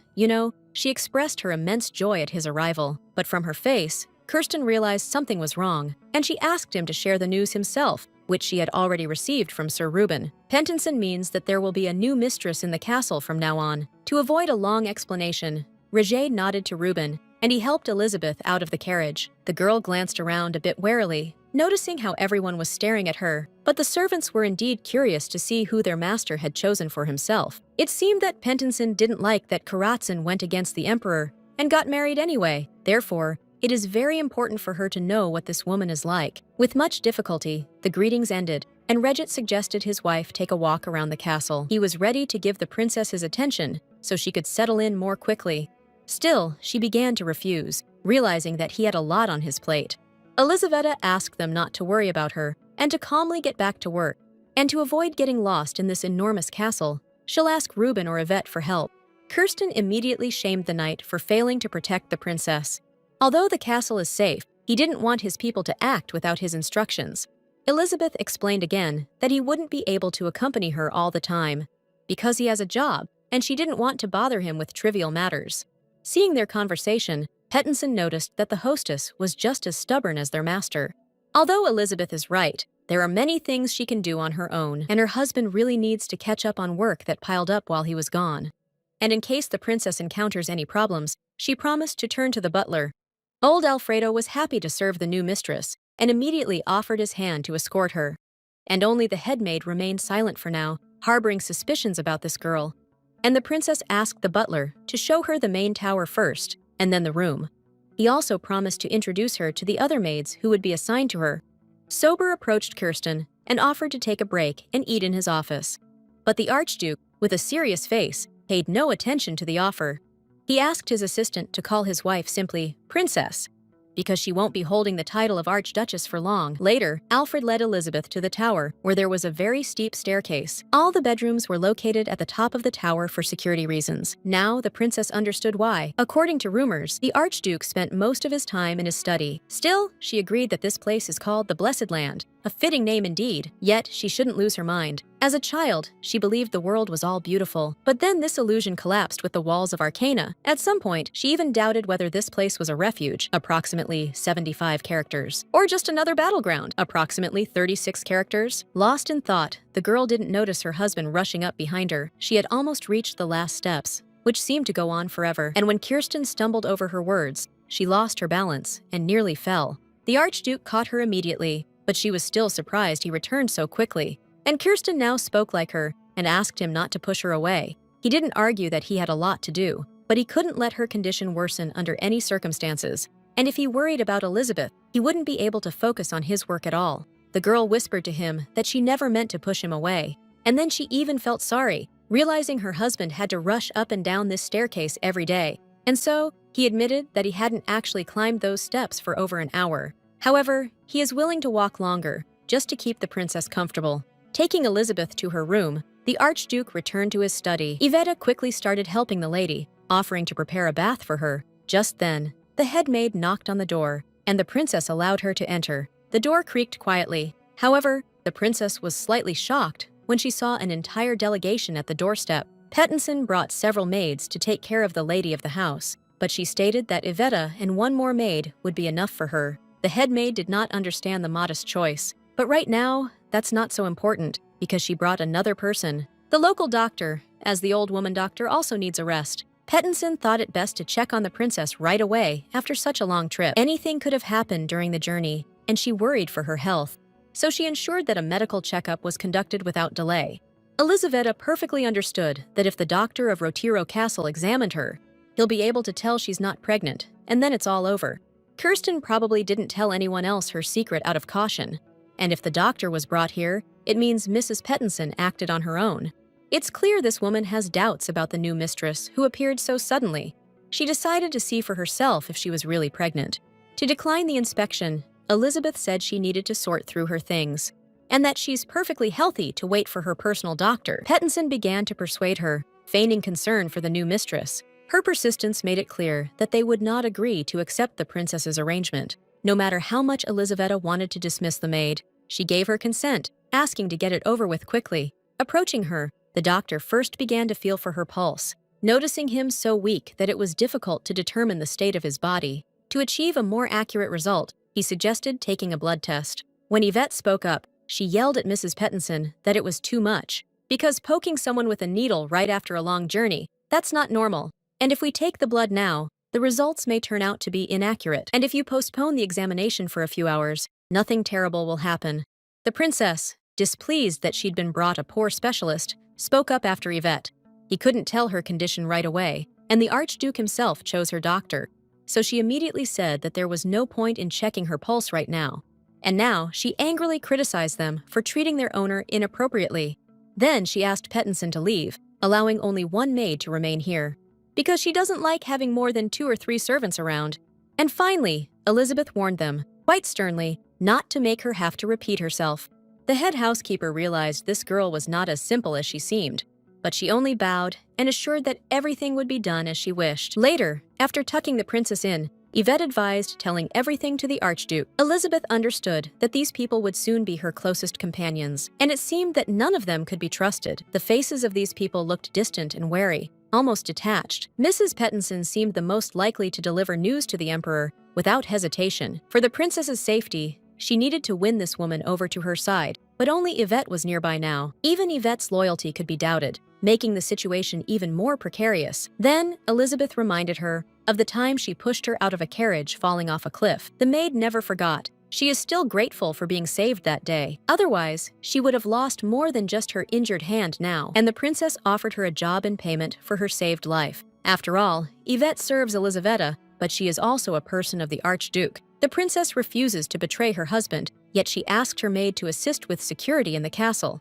Moreover, this girl is the only one she has at her side right now. And lowering her voice to a whisper, Elizabeth confessed that she had never been pregnant at all. This news shocked the maid quite a bit. She was left utterly speechless. Then a soft knock came at the door. The doctor has arrived, who can confirm the princess's words. Later, the elderly doctor advised the Archduke to ensure the lady had sound sleep and healthy nutrition. She has no consequences from what happened, so there's nothing to worry about. The healer also gave the princess a message from Rajet Kirstan. He grew curious about his wife's reaction to this, approximately 58 characters. However, the old woman hesitated, trying to find the right words to say. When she visited Her Highness, she explained that as it grows, the fruit can harm the mother's body. When it becomes large enough and takes on a human shape, it starts to act out violently. Most dragons are classified as monsters, much like the dragon people as well. It is known that a mother's body cannot survive the birth of a monster, even if she carries it to term. The baby drains all the nutrients from the mother's body, which is why the woman cannot give birth on her own. And so, the baby emerges from the womb and enters the world. After the doctor's story, Elizaveta understood why Kirsten had said those terrible words to her back then. Her choice could end in a horrific, agonizing death. 64 characters? Still, she wondered what to pay attention to when being intimate with a half-dragon. There is one day when the fury of the dragon Semiceta is unleashed upon humanity. During this time, they are killing people, so the Archduke leaves the castle. The rampage doesn't subside until he either sees human blood or his carnal desires are satisfied. However, dragon people are very vulnerable to their needs, but they are also very persistent. Yvette cried out in fear, warning against a connection that could end in death, urging not to agree to it. Yet Elizabeth believes that nothing is truly impossible in this world. Besides, she has no other choice anyway. and she'll have to give it a try sooner or later. When Kirsten learned of her opinion, he decided that she was a fearless girl. But then, he remembered the moment she used protective magic in a dangerous situation. And now, the doctor, noticing a satisfied smile on the gentleman's face, advised not to rush into getting close to the princess. Although her recovery is going well, as a woman, she is still vulnerable. And the old woman also asked the Archduke to be very careful with his wife when sharing a bed with her. According to the exam results, the princess hasn't had relationships with men yet. Now, Kirsten understood why Elizabeth looked so frightened last time they met. If he had known earlier, he would have been very gentle with her. Now he knew everything he needed to and let the healer go. And so, I made the decision to keep a certain distance from the princess for a while. Less than a minute after meeting the healer, there was another knock at the door. Mrs. Pettinson walked in and kindly requested a moment of our attention. She admitted she brought a doctor to the lady, which visibly upset the Archduke. He ordered his wife treated the same as him, but Pattinson had already realized her mistake. It was clear from her face that she truly felt ashamed of her actions. But as the Archduke's nanny, not the head housekeeper, she came to speak with him. The old woman always wished for the Lord to marry someone he truly loved. Approximately 78 characters, she still remembers the 9-year-old boy who arrived at the imperial castle of Benel long ago. He had a sad look in his eyes, yet he gazed eagerly at those of high rank around him, especially when he saw the emperor himself. And now, Mrs. Pattinson noticed that the Archduke was also looking at the princess, just like when I looked at the emperor as a child. So, Pattinson wants to know if Redmayne has brought a mistress he needs to obey, or is this the one he considers his life companion? 58 characters. After all, Pattinson heard the princess was to be hanged in the capital, 74 characters, and they say she got pregnant just to escape her punishment and avoid the blame. The old woman assured that Kirsten could deceive the emperor, but never her, and once again, she asked him to reveal the true reason he brought Her Highness to Rothero, assuming this was due to envy, greed, or perhaps even pity for the situation. The Archduke, without going into detail, stated that he simply felt like it. At the same time, I noticed that Pattinson and his nanny are a bit too permissive. He decided to end the conversation himself and headed towards his work desk. But the old woman has long noticed his attraction to those made in the image of gods. She is certain he does this not out of affection or admiration for them. This is the result of him learning to hate himself from childhood. Pattinson excused herself, but advised him to sleep in their bedroom. She added that Her Highness awaited him there. Later, when it was already late, Elizabeth fell into a deep and peaceful sleep. In this dream, she once again heard her brother's voice calling her from everywhere. Then she saw Andre, whose right eye was bandaged and wrapped up tight. But he was more concerned about how his sister was, and if she was hurt. Then, he began to blame her for acting so recklessly and foolishly. After all, she was Princess Arcana, and he couldn't grasp how she got pregnant by Archduke Curtin. With a guilty voice, Elizabeth explained she had no other choice in the matter. And then Andre grabbed her shoulders, almost crying, begging her to leave Rothero. After that, his image began to dissolve, like a faint, misty cloud. The girl reached for him, asking him not to leave, but he vanished. In that position, with her arm outstretched, Elizaveta woke up. After looking around a bit, she realized it had all been a dream. She found it strange that her brother didn't appear in her dreams on the way to Rothero. The princess glanced at the empty spot beside her. The Archduke hadn't come to sleep with her again today. It has been a whole week since the princess arrived at this place, and a whole month had passed since her marriage to the Archduke, and the girl began to worry that Kirsten wouldn't keep the promise she'd made to her then. Elizaveta went for a walk, and Iveta asked for something to put on because it's cold. But the princess had not taken more than a few steps when she saw Pattinson. The old woman appeared with 2 maids and politely offered her greetings. When the princess said she slept well that night, she told a maid to fetch the lady's shawl, approximately 54 characters. The Archduchess was asked to wait briefly, approximately 51 characters, but Elizaveta noticed the maids and observed that there were many beautiful girls in this castle. Seeing the puzzled expression on the lady's face, Pattinson asked if she needed anything else, and she directly asked who had chosen the maids to work in the castle. And I learned that this is usually done by Pattinson, along with the butler. But there are exceptions of people sent directly by the emperor. More precisely, he sent not servants, but candidates for the title of Archduchess. After her conversation with Pattinson, Elizaveta, a little upset, was going down the stairs. Her mind couldn't quite grasp the information that the emperor supplied Kirsten with brides. While it's not surprising, given his obsession with the Archduke's wedding, nevertheless, all these girls remain here because they were sent by His Majesty. Pattinson couldn't kick them out, so they all found work as servants. The princess heard that dragon people are quite wild, and a scary thought crossed her mind, that one of the girls we sent might have a relationship with Kirsten.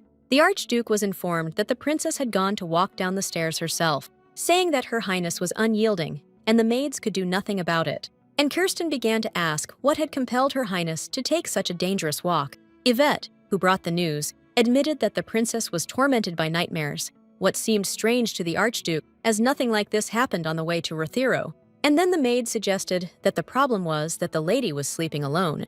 And so, on the journey, the Archduke was constantly by her side, and, well, she really felt quite safe. Moreover, the princess has only been in Rothero for a week, and she will need time to adjust. And her husband's warmth will definitely help speed up this process. Yvette didn't hear it from her mistress, but looking at her, it was clear anyway. So she boldly suggested the Archduke accompany her to the study where the princess was headed. Elizabeth went there to find her husband. They likely missed each other. Kirsten agreed without hesitation, and the maid pointed to the door where he should go. The Archduke was a bit puzzled about the door. Yvette explained that this door leads from the bedroom straight to his study. Kirsten got worried because there's a very dangerous ladder in that area. His face changed so much at that moment that Yvette regretted what she said. In fact, Elizabeth was already in the company of Sir Reuben, who helped her get out of there. In the end, the door was locked, as it hadn't been used in a long time, and he opened it. The princess had to bang on the door for ages before they heard her. Still, Reuben asked her not to walk around here alone because it's too dangerous. But the girl wasn't sure that even if she got hurt, it would affect the Archduke at all. She admitted that he'd been cold to her lately, and Reuben was very shocked by this. The thing is, he treats the knights like a true monster, ruthless and cold. Compared to this, he is very soft with the princess, like a ripe peach in summer. As they talked, they approached the stable, and the princess walked toward Curtin's horse. Reuben advised against touching her, but suddenly noticed that the animal was completely calm. The horse snorted kindly and nudged the princess's shoulder with its nose. Elizabeth became curious about the handsome man's name. She was surprised to learn the owner still hadn't named him, so she took it upon herself, thinking the name Chernish would suit the horse well. The knight was shocked. That horse had never let anyone but the Archduke touch it before. But the girl was more worried now that she hadn't found her husband yet. And to clear her head, she asked to borrow a horse for a ride around the yard. But she didn't want just any horse. She wanted specifically Chernish, who had caught her eye. And then Kirsten's voice was heard, saying that a pregnant woman shouldn't ride a horse alone. The Archduke also advised not to stand so close to the warhorse. With regret, the princess admitted again that this world is full of dangerous things. Kirsten noticed her flimsy attire and draped his cloak over her shoulders. He asked why she'd left her room dressed only in a nightgown, but Elizabeth saw nothing strange in this. No one noticed her, and besides, she dressed even more simply. However, her husband disagreed and asked her to dress like that only in front of him, and the rest in the castle, especially the knights, shouldn't see her in such clothes. This is only allowed for the maids who take care of her. The princess suddenly felt guilty towards her husband, but she said it didn't matter anyway, since even Kirsten wouldn't see her like this. Then she quietly reproached him for being so busy that he couldn't visit her even once a day. She bit her lip, which Curtin had asked her not to do, thinking it was painful for her. This made her seem reckless in his eyes, and the girl felt even more embarrassed. At this, the Archduke decided to take his wife back to her room and ordered Reuben to appear in his study. The princess was angry again at the rude treatment of the knight who had helped her, but Kirsten remained silent. He does that every time he doesn't want to talk. Reuben, watching them, came to the conclusion that they really were like a married couple. In the bedroom, Elizaveta asked her husband to visit more often, if he doesn't want her to leave the room on her own. Approximately 56 characters, especially since they have a good reason to meet more often. But Kirsten didn't have much time right now. Here, the princess remembered the beautiful maids again and understood why he was refusing, and she said that if he's too busy, she sees no point in just sitting and waiting for him. And to avoid dying of boredom, she'll ask Sir Reuben to show her the castle. She even got out of bed, and demanded that Kirsten, let her pass. She hoped that at least now he wouldn't look for a reason not to be together. However, Reget sat her back down on the bed, assuring her that he fully understood her wishes, but explained he doesn't like getting close to people he barely knows, though he was born to succumb wildly to his instincts and desires. A monster that was born too soon and was separated from its mother. People like him usually don't care who they're with, and Kirsten's childhood wasn't that far removed from such monsters. which is why he tries to stay away. He himself hoped he could cool down if he didn't see the princess's face, but he was mistaken. His fingers instinctively tightened around her neck as he held her close. Approximately 78 characters. He longed for this girl to belong to him completely. Approximately 56 characters. He felt the same sensation 3 years ago when he met her for the first time. Now he wishes once again that this painfully beautiful woman were only under his control. This is that very same shimmering thing that fell into his hands, though not for long, and it must remain intact and without any damage whatsoever. Kirsten realized his nanny was right when she spoke of the princess. Now he has pulled himself together and let his wife go, making her a proposal to start their closer relationship after they get to know each other better. Elizaveta was a little surprised, but she was pleased to hear that he wanted to get closer. But for that to happen sooner, she herself will need to go halfway. Of course, she could argue, since Kirsten himself hasn't been seen for days. So she got angry and went out to look for him today. Suddenly, Rajade announced that a festival is happening in the square. He suggested they go there together tomorrow, if the princess wishes. Elizabeth, of course, agreed to this. Later, when she fell asleep again, Kirsten watched her sleep for a little while. He thought about how he couldn't avoid this forever, as they had signed a contract. He just shouldn't rush it, but take everything step by step. Elizabeth mumbled in her sleep again, repeating her brother's name over and over. Her eyelids moved intensely, signaling that her sleep had become troubled. Andre again asked her to leave Rotiro, because this place wasn't for her. As she dreamed, Kirsten noticed her body beginning to radiate a mysterious energy. He could hardly believe his eyes, but the princess's mana was truly manifesting itself, and most of all, her hair was glowing with a blue light. The next day, they went for a walk to the festival. Elizabeth liked that it wasn't too hot outside in these places during summer, considering that she had to wear a hooded cloak for concealment, which covered her from head to toe. She felt a little uncomfortable in that outfit, but it was still bearable, and the Archduke requested to be informed if it became very difficult. However, Elizabeth decided to endure, as she had never been outside for so long before. Earlier, when her walk ran late, Andre would come for her right away. He almost carried her back into the house, saying that it's dangerous to walk too long. The princess recalls being upset her brother didn't always understand her. Suddenly, she noticed something curious and turned to her husband. She called him Sir, and he asked her to address him by his name instead, especially since out here, addressing him by title would be quite remarkable for him. This seemed strange to Elizabeth, as those who wish to stay unnoticed usually hide their names. First, she hides her true name from others. During the conversation, she learned that the emperor had named him Redjet, and she became curious about what her husband's name was before he came to the palace. Kirsten admitted that at that time, his life was such that there was no need for a name. He took 2 steps forward, and the girl understood he didn't like remembering it. And to distract him somehow, I asked her to call him by name too, especially since, after her parents' death, only her brother called her by name. He usually called her Eliza, but in private, he'd say Lizzie. In a princess's tone, Kirsten realized they had spent a lot of time together. And that's how it was, because she didn't leave the castle, and Andre often came to her room. The Archduke wondered if they were deliberately keeping the princess inside, and the cause could have been that energy in her body, which he observed last night. Kirsten realized the magical markings on her could only have come from one person. While he thought, Elizabeth went to the counter to look at the goods. But then he called out to her and asked how she was feeling. Compared to when I still lived in Arcana, the question struck her as a bit odd, but she herself noticed that she felt much better now. But she thought she survived by taking her brother's power. And if that's true, she and Kirsten might have something in common again. The Archduke didn't quite understand what she meant, but then she noticed the cherry confiture, and her mouth started watering. Rajette realized her body was healing after the Emperor's death had occurred. But it remained a mystery why Prince Ugal targeted the princess so. That warning from Jano before his death now seemed like more than just nonsense, especially words. She'll drain everything, vanish like Emperor Arcana. The Archduke's head was suddenly struck by the thought that Emperor Andre might still be alive.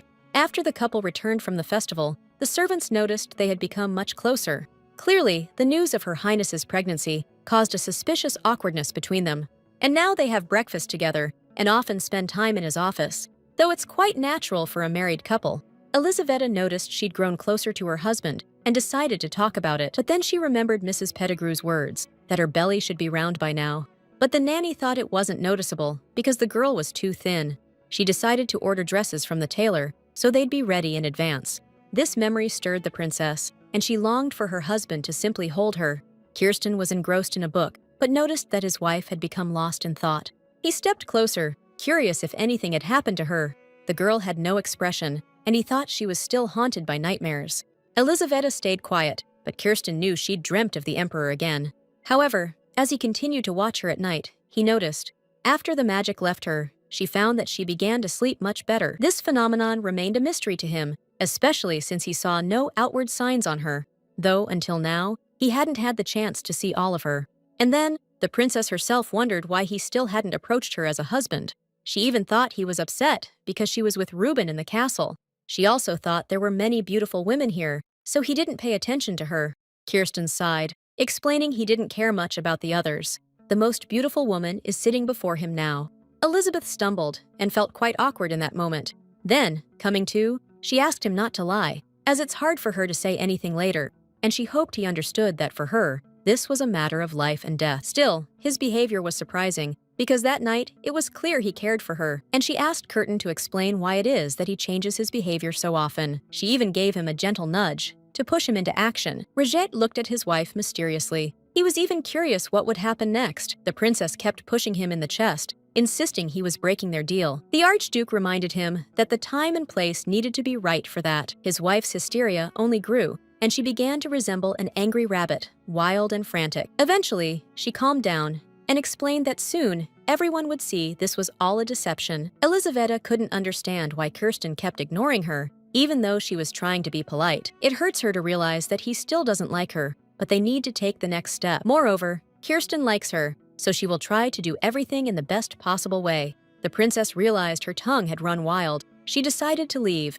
especially since the tailor would arrive soon. But then Regit stopped her and pushed her into the crowd, knocking over dishes. He was simply stunned by her confession that she liked him.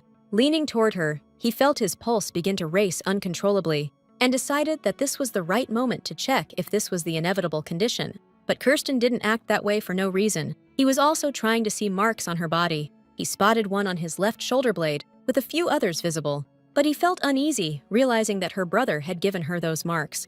And while he was mainly occupied with his research, Elizabeth was pleased that he finally responded. The girl got into it so much that she even knocked over the furniture. The rumbling was noticeable, yet none of the servants dared to disturb them. Suddenly, Kirsten felt his hand transforming, wrapped in magical chains that bound him tightly. This happens when a half-dragon loses control over himself, and Kirsten could not allow this terrible force to break the fragile body before him. Stepping away from his wife, he asked if she was hurt at all. The princess was just in shock, not understanding why his mood had changed so abruptly, and the Archduke admitted he found that one unavoidable condition. Having calmed down a little, he looked his wife up and down, and realized in a rush of emotion, I'd left a few scratches on her. It's no wonder, as the princess is just skin and bones.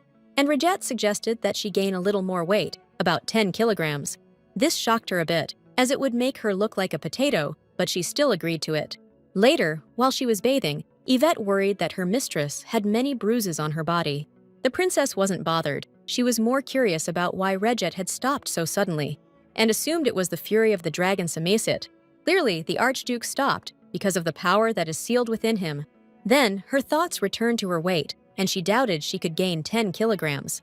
Meanwhile, Yvette was so worried that she was about to call a doctor, but Elizabeth reassured her, explaining that dragon's blood could never harm the descendants of Galeon. Such was the vow and the ban between teacher and student. Moreover, it was a promise shared between two lovers. Meanwhile, in the kingdom of Ugel, the first prince Rian Sihat raged. He was smashing everything in his own office, cursing the Arkan twins, and he was interested in the details of what happened to Emperor Andre. His brother Hanan Sihat also wanted to know how that man could disappear, because he himself tore his ankle tendons and gouged out his eye. However, Ugel needs Andre's strength to obtain the dragon's magic for themselves. Their brother Jano was ordered to capture the princess to use her as bait, but he messed up. Hanan suggested to stop the false rumors. It's obvious that Princess Arcana uses magic because she's clearly hiding something. Rihan agreed with his brother, as the emperor was very protective of his sister for a reason, and both decided to spread rumors that the princess escaped from the Archduke using magic. But then she was caught by Rihan and is now his prisoner. The escaped emperor will not tolerate his sister being subjected to the barbarians' cruel treatment. Rihan was certain that within a year, they would capture the twins and force them to bow before Ugel. Elizaveta came to the Archduke's study again. They were served a variety of sweet snacks, all of them high in calories. All this was prepared for the princess to help her get better soon. Kirsten noticed she wasn't rushing and said she'd go to her room only after eating everything. She felt awkward and suggested having a meal together, but her husband doesn't eat sweets, and she hung her head, feeling he doesn't like anything about her. Bringing a cherry to her lips, she asked him to say right away if he felt uncomfortable being near her, but putting it in her mouth, she forgot everything she had just said. The dessert was so delicious that the princess quickly began to devour it. Meanwhile, Kirsten watched her chewing cheeks and happy eyes with quiet fascination. It stirred pleasant feelings within him, but he chose to remain silent. I just kept watching to see if my wife would eat everything, or at least most of it. Later, having settled into the room, Elizaveta decided to sketch its magical circles onto paper. This will help her learn about them, and she tried not to miss any details. The largest circle was the one that was imprinted on the spine. She still remembers how hard Andre tried when he drew them. After some searching, I still wasn't able to find any information at all, and she guessed it was something Semacita had taught to Gallian after all. Suddenly, Elizabeth felt something strange, making the hair on the back of her neck rise. Realizing she had somehow done it herself, she tried to figure out how. It came to mind that this is definitely linked to Semacita. Then a blue glow appeared behind her, like a bright lamp. For some reason, the magical circle on her back was activated. The princess realized that the activation happens after saying the dragon's name, so this magic is incredibly strong, and the princess doesn't know what she can do. Turning back to the mirror, she tried to activate the circle again. According to legend, Semacita burned half the continent and took hundreds of thousands of innocent lives. She could not rid herself of Gallian, the student who had left her behind, so Semacita cast a curse so that her beloved student could not forget her until the day he died. And each and every time he uses his powers, he will be remembering the name of his mentor. Since then, Semacita cannot harm Gallian, and he'll never forget her name. Believing the mark on his back was tied to this vow, the princess decided to follow him. Moreover, there was a chance that she wouldn't have to give birth to a child if she could use magic. This ability will surely help Elizaveta during her escape. Approximately 63 characters. As she looked in the mirror, she noticed she had gained some weight. Approximately 72 characters. This isn't 10 kilograms, of course, but it should be enough. She suddenly wondered if they would kick her out if she broke in at dawn. And then, unexpectedly, Kirsten appeared, curious as to why anyone would want to kick her out. The princess glanced at him, startled, because she hadn't noticed him enter at first, and she became anxious that he might have heard all her previous mumbling. And Kirsten, noticing she was in a nightgown again, came over and threw a shawl over her. Elizabeth felt her face flush, and turning away, asked what he wanted from her this time, but he only criticized her for greeting him rather coldly, to which the princess also remarked that he had come to spy on her. However, she isn't planning to take off her clothes just to show him her figure. And then it dawned on her that this could actually be a great opportunity. Coming closer to her husband, Elizabeth suggested he check for himself that she had gained weight, and she even struck a pose so he could feel the fat on her sides. She had another reason to behave that way in front of her husband. Suddenly, he declared that he already knew about her weight from the doctors. She found it strange that the report even noted how much she earned in a day. She was also hurt that her husband secretly checked to make sure she didn't lose weight, and pouting her lips, she turned away, calling him a terrible person. The princess felt that at this rate, they would never have a child together. While she sulked, Kirsten approached and draped his cloak over her shoulders. Then he gently hugged me and asked me not to be angry that he felt it was necessary. But the princess was angrier, not for that, but because he didn't even blink at her efforts. And she waited for another apology after Kirsten announced he'd be gone for a while. Now it became clear to her that he was being so nice just to deliver some bad news. Her Highness requested an explanation for the departure, and I learned that the Archduke's cycle lasts every 4 months. When his madness takes over, he can't see her, and it usually lasts no more than 10 days at most.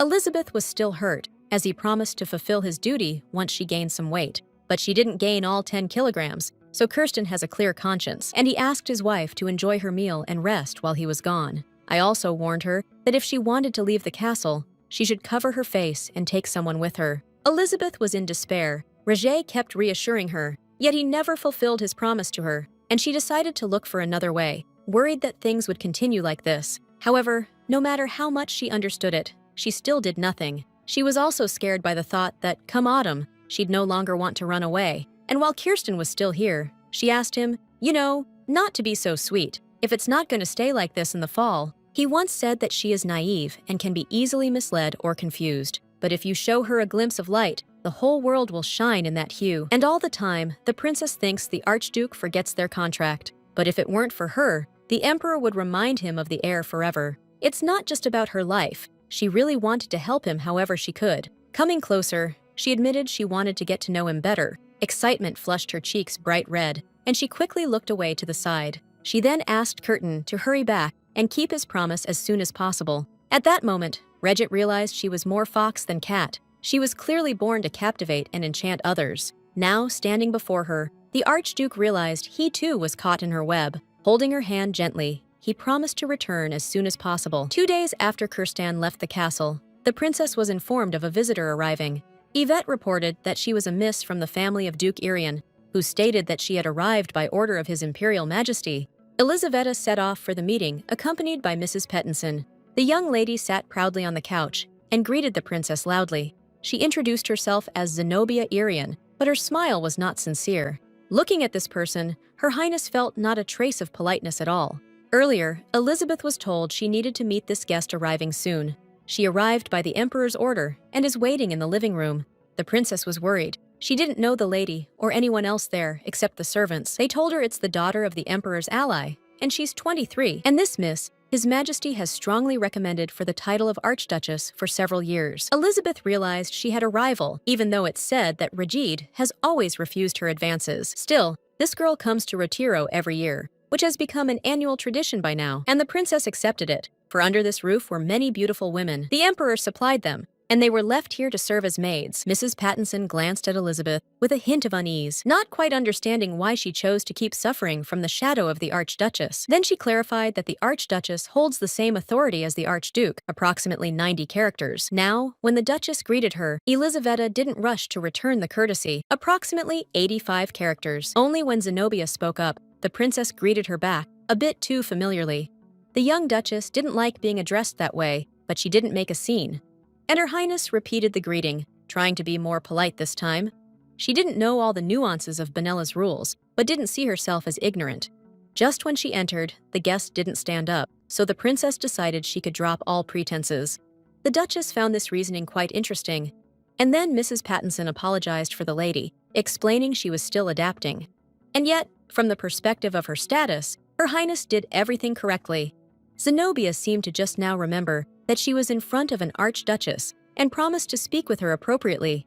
Then she threw the Emperor's order onto the table, which the princess was to read in her husband's stead. And until Elizabeth responds to the order, the Duchess will stay in the castle. And then, she asked the head housekeeper, to settle her into the room where she usually stays. In the document, Elisaveta read that the amount of tribute to Retiro differs significantly from previous years. Naturally, she called Sobir's assistant, and he assured her that such a thing couldn't be. They just paid more attention to the reports, as the Archduke was at war at the time. The butler also assured us that they had sent the owner the accounting report. Still, the princess didn't get why the amounts differed, since Regit checked it himself. Someone must have stolen the tribute while leaving Retiro for the Emperor's castle. Since all the managers in Retiro are trusted individuals appointed by the Archduke, the princess inquired if they knew why Arcane had lost the war with Ugel, and then she said that her brother's friend told Ugel's side about Archon's tactics.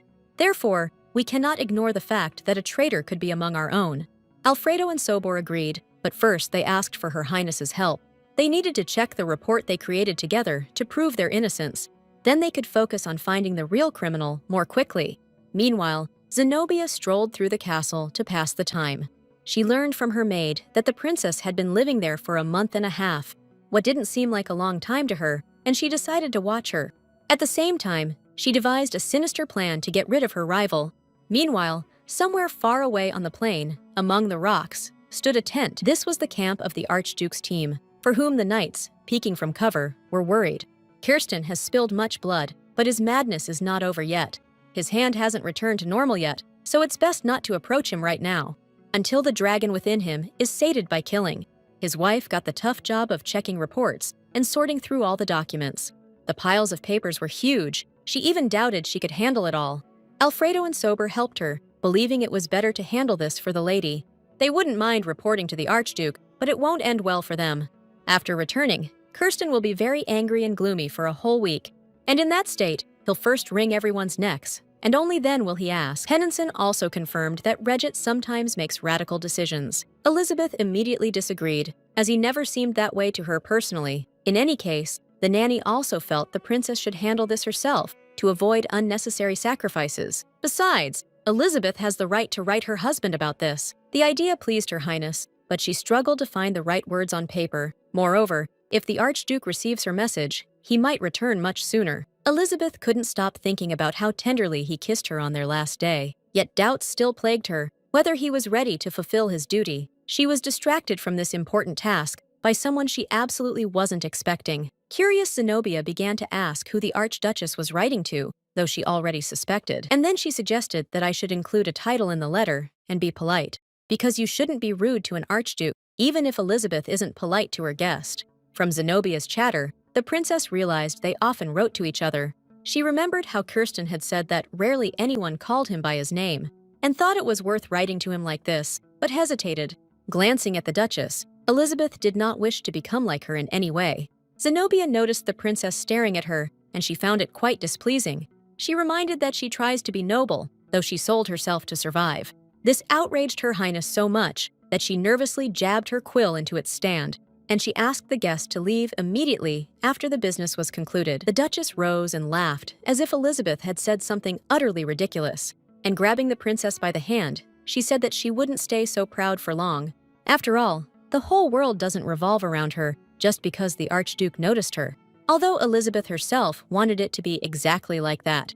And the more the princess spoke, the more the Duchess became infuriated by it. Squeezing her hand even tighter, she declared that she couldn't be treated like this. The hostess didn't like the rudeness from the guest and threatened to call someone, which further provoked Zenobia to inflict pain upon her. And then the guest threatened that she would tell everyone the princess's secret. Elizabeth's face instantly contorted in horror, especially when the Duchess pointed to her belly, which looks too flat, even though the princess has been saying for so long that she's pregnant. Zenobia calculated that she has been pregnant for 3 months, yet nothing seems to change at all. With such a deadline, it's simply impossible to stay flat. That's why the Duchess found it all very suspicious, starting with the fact that Kirsten fell for a woman, though he always saw them as trophies. She couldn't believe it. Even a dog would laugh at something like that. Elizaveta pushed away Zenobia's hand, stating that she would have lived her life like a high-ranking lady. She would have grown into an idiot, not knowing what's what.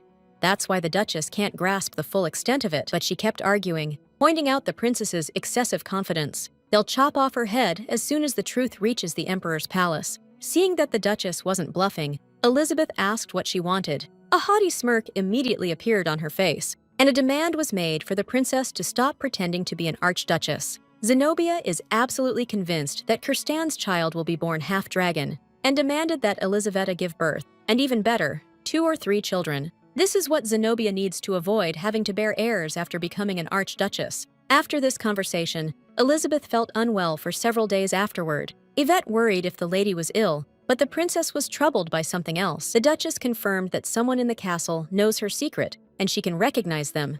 And when the Emperor learns of this, her fate will be sealed for sure. Unsure of how to handle the situation, Elizabeth chose to be compliant with the beast. She also missed her husband, who had been gone for 8 long days now, and the maid really wished that he would come back soon and comfort his wife. The princess completely agreed with this, because in such moments, it was better for him to be nearby. That night, Her Highness was visited by her brother in a dream. First, he just called her, and then he shouted for her to leave Roger.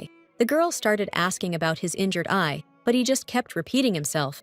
A Galeon's descendant cannot love a Samosita's child. Therefore, the princess must leave before her feelings become even stronger. Andre also asked her to be careful and not to let anyone steal her magic until the moment he comes for her himself. At this point, Elizabeth opened her eyes and couldn't understand this strange dream. Moreover, she couldn't leave here because she couldn't think of a way to do it. At this moment, she just wants Kirsten to come back to her as soon as possible. The Archduke received a message from his wife at this time, which made him uneasy. The content wasn't very lengthy. It initially talked about an uninvited guest. Reuben, with whom he shared the news, suspected that it was Zenobia Irian. Next, Kirsten read that there was a person hiding in Retiro who had stolen the tribute, and Elizabeth will do everything she can to find the criminal quickly.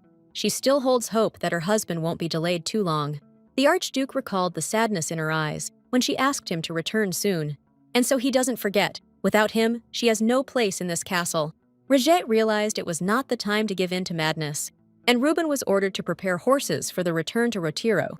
They left early in the morning, and the Archduchess had already heard the news. He's supposed to arrive by midnight, so Elizabeth shouldn't wait up, she should go to bed. The girl looked tired, and Pattinson suggested she should rest right after work to recharge.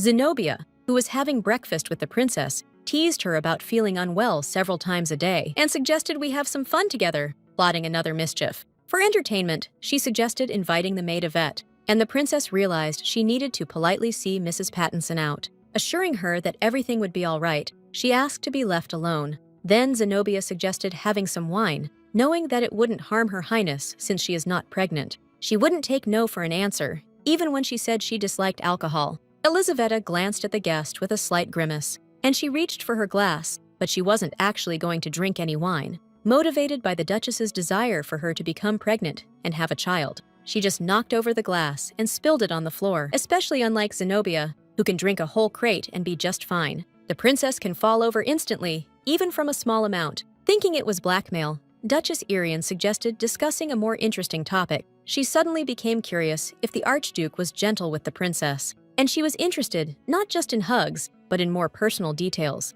Elizabeth briefly wanted to throw a plate at her for sticking her nose in other people's business. Instead, she politely asked her not to ask such questions, and not to provoke her if she wasn't planning to run to the Emperor and accuse her right now. Her Highness, though she speaks with her patiently, even the most patient person has their limits. And now more confident, she demanded not to be spoken to in such a tone anymore. Suddenly, Irian somehow realized that the princess planned to escape before giving birth to the child. Zenobia wasn't stupid, and it wasn't difficult for her to guess. The princess who sold her homeland is ready to spend her life in Retiro. Then she hinted that the Archduke wouldn't just stand by when he found out. The princess remembered that Kirsten had told her she could leave any time. She declared that it wouldn't matter to him at all if she did. Such a confession visibly shocked the Duchess Irian. She even asked again, deciding she'd misheard or the princess had misspoke. Moreover, she burst into hysterical laughter as she couldn't believe Regit could say such a thing.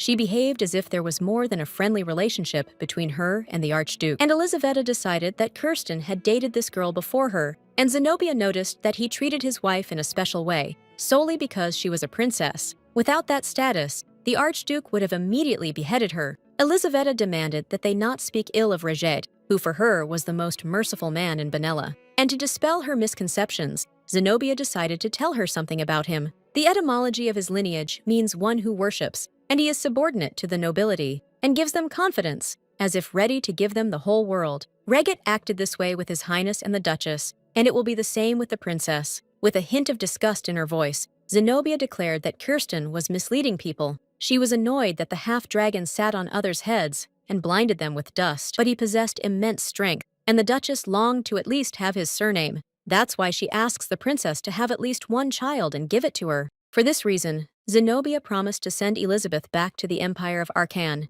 because in autumn, the Imperial Guard will visit here, and the princess will be in danger. The doctor who examined her was the personal maid who helped her the most during that time, and all those, except the Archduke, who aided Elizabeth in Retiro, will be executed for deceiving His Majesty. Then, it's unlikely that Kirsten will be able to save her. He can't risk his power like that. So the Duchess asked the princess to take her helping hand if she wanted to get home. Elizabeth became curious why this lady had suddenly changed her attitude, and she admitted that she would need the princess's help to get out of here alive when Regit arrives. Then she again asked me to think about the deal, give up the child and return home. Her Highness still did not trust the Duchess. She felt there was some hidden motive at play. Suddenly, the conversation was interrupted. Mrs. Pattinson entered and announced that His Highness the Archduke had arrived. Zenobia seemed displeased that Regit had arrived earlier than promised, but she asked the princess to think about the offer and not tell her husband. After that, she hurried to leave the room, hoping that Elizabeth would make the right decision. The princess truly faced a difficult choice. After all, it was a chance to return home. Outside near the stable, Reuben was struggling with nausea after the super-fast ride. Kirsten paid no attention to his grumbling. Something else had his attention now. The princess came out to greet him, her face showing clear concern. A horse approached her right away, and she couldn't help but embrace it. Looking at his little face, the girl hoped he hadn't hurt himself. While she was busy with the animal, the Archduke called her, who got a little jealous because his wife was supposed to approach him first. But he didn't get angry, just sent the horse back. though he didn't like it one bit. But he obeyed and went to the stable, and Kirsten began to ask why Elizabeth wasn't asleep yet. The princess didn't rush to answer, as if afraid to admit something. You could even see her eyelids twitching as she held back her emotional tears. Yet she swallowed everything that had built up and assured him that she was fine. The Archduke stroked her hair and noticed a strange scent coming from his wife. It smelled of alcohol. Kirsten even sniffed closer to make sure he wasn't imagining it. This made the princess feel quite awkward and uneasy. Still, she stated that she hadn't had a drop, as it's very bad for her. Then she said people were waiting for him in the office and was going to sleep. The moment she took a step, Kirsten swept her into his arms. He decided to carry his wife himself, worried that she might fall on the stairs, being tired. The servants noticed them right away, even though they were used to it. On the way, Elizabeth wanted to chat with her husband. But on the way, like a mushroom after the rain, the Duchess Irian appeared, gazing at him with her shameless little eyes. She flirtatiously greeted Roger. He now understood why his wife smelled of alcohol. It was Zenobia who breathed on her. The guest immediately scolded him for not greeting her properly, which seemed rude, and the Archduke apologized. It really did look like he wasn't happy to see her. They started to bicker a bit with each other, and the princess thought she had misjudged them. It didn't seem like they had ever been in a relationship. The Duchess was unhappy that she wasn't treated well here, but she had already gotten used to it. What pleased Kirsten, as she wouldn't have to apologize for rudeness. Then he left, and Zenobia shouted after the princess that they would talk again tomorrow. Noticing his wife's worried expression, the Archduke asked not to listen to this lady, but to focus on him, and the Duchess watched them go for a while longer, contemplating her next wicked plan. Once in the room, Kirsten realized the Duchess had tired Elizabeth out with her conversation, but she changed the subject, asking why her husband was late. She didn't shout or complain, she just felt very sad inside. And Roget apologized, saying the process takes different amounts of time each time. He also blamed himself for not warning them not to let strangers in. He promised to send the guest away tomorrow. The princess asked about the time he was with the Duchess during their marriage. It was 3 years ago, but for Kirsten, it felt like forever, and he forgot about it.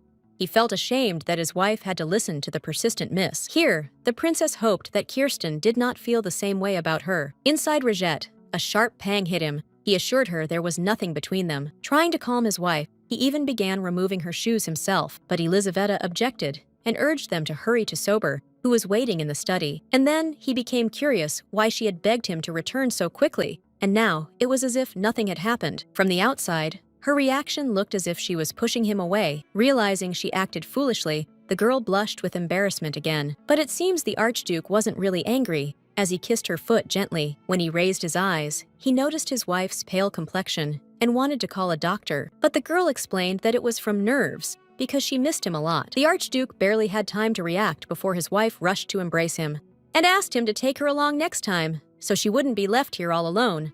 Elizaveta nudged her husband's shoulder with her nose, and he sensed she was about to cry. It also showed her trembling body, and Kirsten promised to do as she asked of him. The next morning, Roget was in the office, thinking under the rays of the rising sun. The Duchess appeared before him, demanding that he finally speak with her. She admitted that she still couldn't fall asleep after yesterday's greeting. Kirsten invited her to sit down just out of politeness. He just hoped their talk would end as soon as possible. Just the day before, Pettenson had warned that the Duchess had likely revealed Her Highness's secret. The secret the princess kept from everyone was that she wasn't pregnant. After meeting the Duchess, Elizabeth looked very unwell and distressed. And now, Roget wanted to press his interlocutor, but he worried that it would reach his wife's ears. And he began to think about how to deal with his adversary in a quieter way. Zenobia sipped her tea and watched the Archduke like a fox watching a chicken. She realized he was thinking of killing her. She even suggested that this early time, while the princess sleeps, is just right. Kirsten didn't like that the Duchess was constantly provoking his wife. This even surprised Zenobia, who thought only Elizabeth played at husband and wife. However, his gaze slightly frightened her, as if he were ready to tear her apart at any moment. And to ensure her own safety, she asked the Archduke to be more careful. She noticed his interest in the princess, and the princess is taking advantage of it. And she stated that very soon, Her Highness will likely attempt to escape from here, because someone like her can't stay alive in Rotiro. Kirsten became curious how the guest even came up with such a thing, and she slyly explained she noticed it here and there, and the conclusion came itself. Then, Roget asked the Duchess to consider why he was still watching over her, and reminded of an incident 3 years ago that he never told anyone. He knows Lady Irian is awkward, and if not for that incident, he would have killed her long ago. This memory always filled Irian with sadness, especially now, spoken in Kirstan's rough voice, approximately 114 characters. They were walking in the garden, and Zenobia wanted him to say she was the most beautiful. Kirsten didn't argue that among all the women he'd seen, she was the most attractive of them all. He had no reason to lie to her, even if his words sounded a bit indifferent.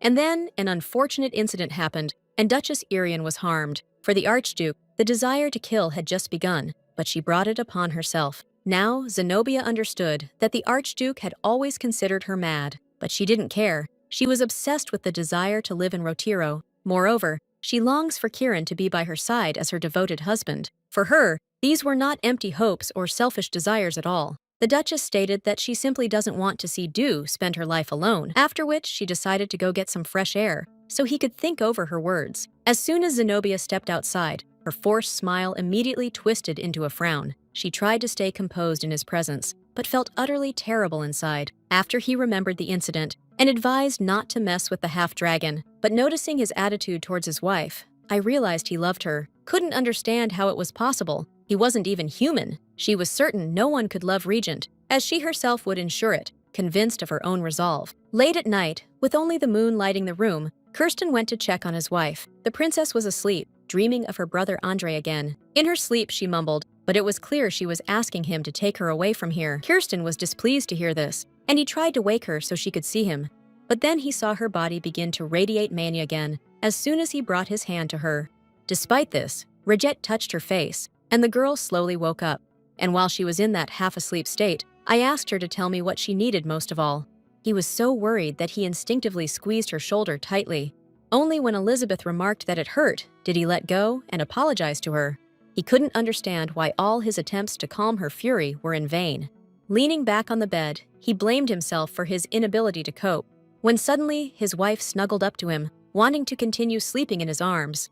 Before Elizabeth lost consciousness, he asked if she often dreamed of her brother. The princess confirmed, though she herself didn't know why it happened. The Archduke wanted to break her connection with her brother more each day. However, the world of twins is surrounded by a solid wall that no one can break through. But even so, Kirsten didn't want to give up and wished to destroy this world. Only the marks etched upon the princess's body cannot be erased, not even by a dragon's might. And since they can't be removed, the Archduke decided to leave his marks on her. But the princess fell asleep again, and the Archduke didn't bother her. Sitting on the edge of the bed, he realized he was truly losing his mind. He realized that even if he gets through the first stage, he doesn't want anyone else like him to come into the world. But it's unknown what will happen if Emperor Arcana is truly alive, and he finds out about this. Kirsten won't be able to forcibly keep the princess by her side, and judging by his thoughts, he realized that it was Elizabeth who had captivated him. The Archduke walked around the room, trying to organize his thoughts. On the table, he noticed several sheets of sketches. He became curious, and as he looked at them, he noticed some magical symbols. He found it strange that such a thing was with his wife indeed. Meanwhile, in the southeastern part of the Grandel continent, at Ryoza Castle, a man descended into the secret dungeon, his figure concealed by a long hooded cloak, approximately 90 characters. He reported to the Lord that the king and the regal princes had safely departed. Beneath the hood, Duke Fabian Bellator was hidden, and he asked the gentleman not to worry, but to focus on his health. The man he worked for was Emperor Arcana, Andre, a powerful ruler. He also learned that Duke Conrad had followed the princess to the Tana River, and now they're trying to find a way to inform Her Highness that her brother is alive. It is also known that Archduke Regent Kirsten continues his attempts to erase the magic circle. But no matter what, Andre is sure that no one can break his bond with his sister, because he specifically drew circles on her that aren't easy to spot. But then he hesitated, because if that were the case, she would be all right. What pleased him now was that the master of Rotiro was kind to Eliza. It doesn't seem like he's trying to harm her or be rude in any way. Otherwise, the princess wouldn't have relied on him so much. But Duke Bellator reminded her she's still Princess Arcana, and in no way will she give her heart to the enemy easily. Andre explained that she only agreed to this marriage because he asked her to survive at any cost. This was the only way that she could find to move forward. However, after Andre's death, she will become the owner of Arcane. She will be the only sorceress on the continent, so she must be taken from Rotiro. The next morning, when Kirsten, as usual, immersed himself in the newspaper, Elizaveta realized he was angry with her, and he truly had a reason, but not because she did anything. It's just that she still has a slight fever, and when he came to her in the evening, She was so sleepy that she couldn't come to her senses. The princess explained that this often happened in Arcana. Still, the Archduke was angry that as soon as she recovered, she fell ill again. Elisaveta promised to dedicate more time to her health, but Kirsten doesn't need her apologies. He had that strange look on his face again, like he always does when he asks not to be apologized to. They discussed the criminal, but Rajette didn't handle it due to his wife's condition. But now he is here, and will even make sure that she eats everything every time. In this, he was like Andre, who was just as persistent as he was. For a whole month, her brother kept her locked in the bedroom. Suddenly, the Archduke asked them not to mention her brother's name in his presence. He honestly admitted it was very unpleasant for him. The princess really forgot what his relationship was with her brother. This man is the commander-in-chief of the enemy knights, and out of her foolishness, the princess began to think that Kirsten was now on her side. Now he was asking her to eat all the food so she could last longer through the night. Elisaveta felt a bit confused, not understanding why she needed it, and Kirsten, kissing her hand, reminded her that this was for what she herself had asked him. In the end, the princess ate every last crumb. Then I went for a short walk, feeling I needed to settle my stomach a bit. Her husband's words, "You need to last longer tonight," kept going through her mind. He even sweetly threatened that if she wanted to refuse him, it would already be impossible. Deep in thought while walking, she didn't notice the Duchess right away. The Duchess looked lively and was even glad to see the princess. Rumors reached Elizabeth that Zenobia was supposed to return home this evening, and it was true. Irian sensed that if she lingered, Kirsan would tear her head off without hesitation. Now they were alone, and the Duchess asked if Eliza had accepted the proposal made to her. But first, she wanted to clarify a few things before giving a definite answer. She confidently stated she doesn't trust the Duchess. She didn't understand why Zenobia would take such a risk and send her to Arcan. After all, it seems she is hostile towards Rajette, and therefore towards her as well, especially since she can't trust her with the child, whom she's using to manipulate the Emperor. Zenobia asked him not to talk nonsense, saying she was only giving him a chance to survive. Who will raise the child? She saw no difference in the situation. Still, to make such a choice, the princess wanted to take care of everything. If she gives birth, she'll still be in Rotiro, and it's never too late to return to Arcan. Elizabeth's opinion was starting to infuriate the Duchess. She could understand why she married the commander-in-chief of the enemy country, but she considered it foolish to leave after giving birth and raising a child. Then Zenobia began to suspect that the princess really had fallen for the Archduke. Elisaveta suddenly realized herself that it was at the moment she first took his hand. Their future seemed already predetermined. Now she understands that her actions and the outcome she must reach are contradictory to her feelings. The Duchess, realizing she was right, burst into laughter, calling the princess mad. Then the laughter turned to anger, as if Elizabeth would also ask for her blessings, and she said that by the time Eliza raises the child, there won't be a stone left of Arcan. These words caused Her Highness to become greatly agitated, and the guest pretended that she had to reveal this terrible secret, that in some time, the Arcan Empire will be wiped off the face of the earth. The princess's lips trembled. She couldn't believe what she had heard. The villainess just giggled, seeing Her Highness didn't believe her. And to make sure, she suggested asking the Archduke about it directly. In the evening before leaving, the Duchess asked Kirsten why they had to kill the one who stole the tribute. She herself didn't consider it right, but for a half-dragon, this was normal. Standing aside, she began to comment on how quickly he had severed the criminal's head. Then, Sober presented the documents for her to hand over to His Majesty.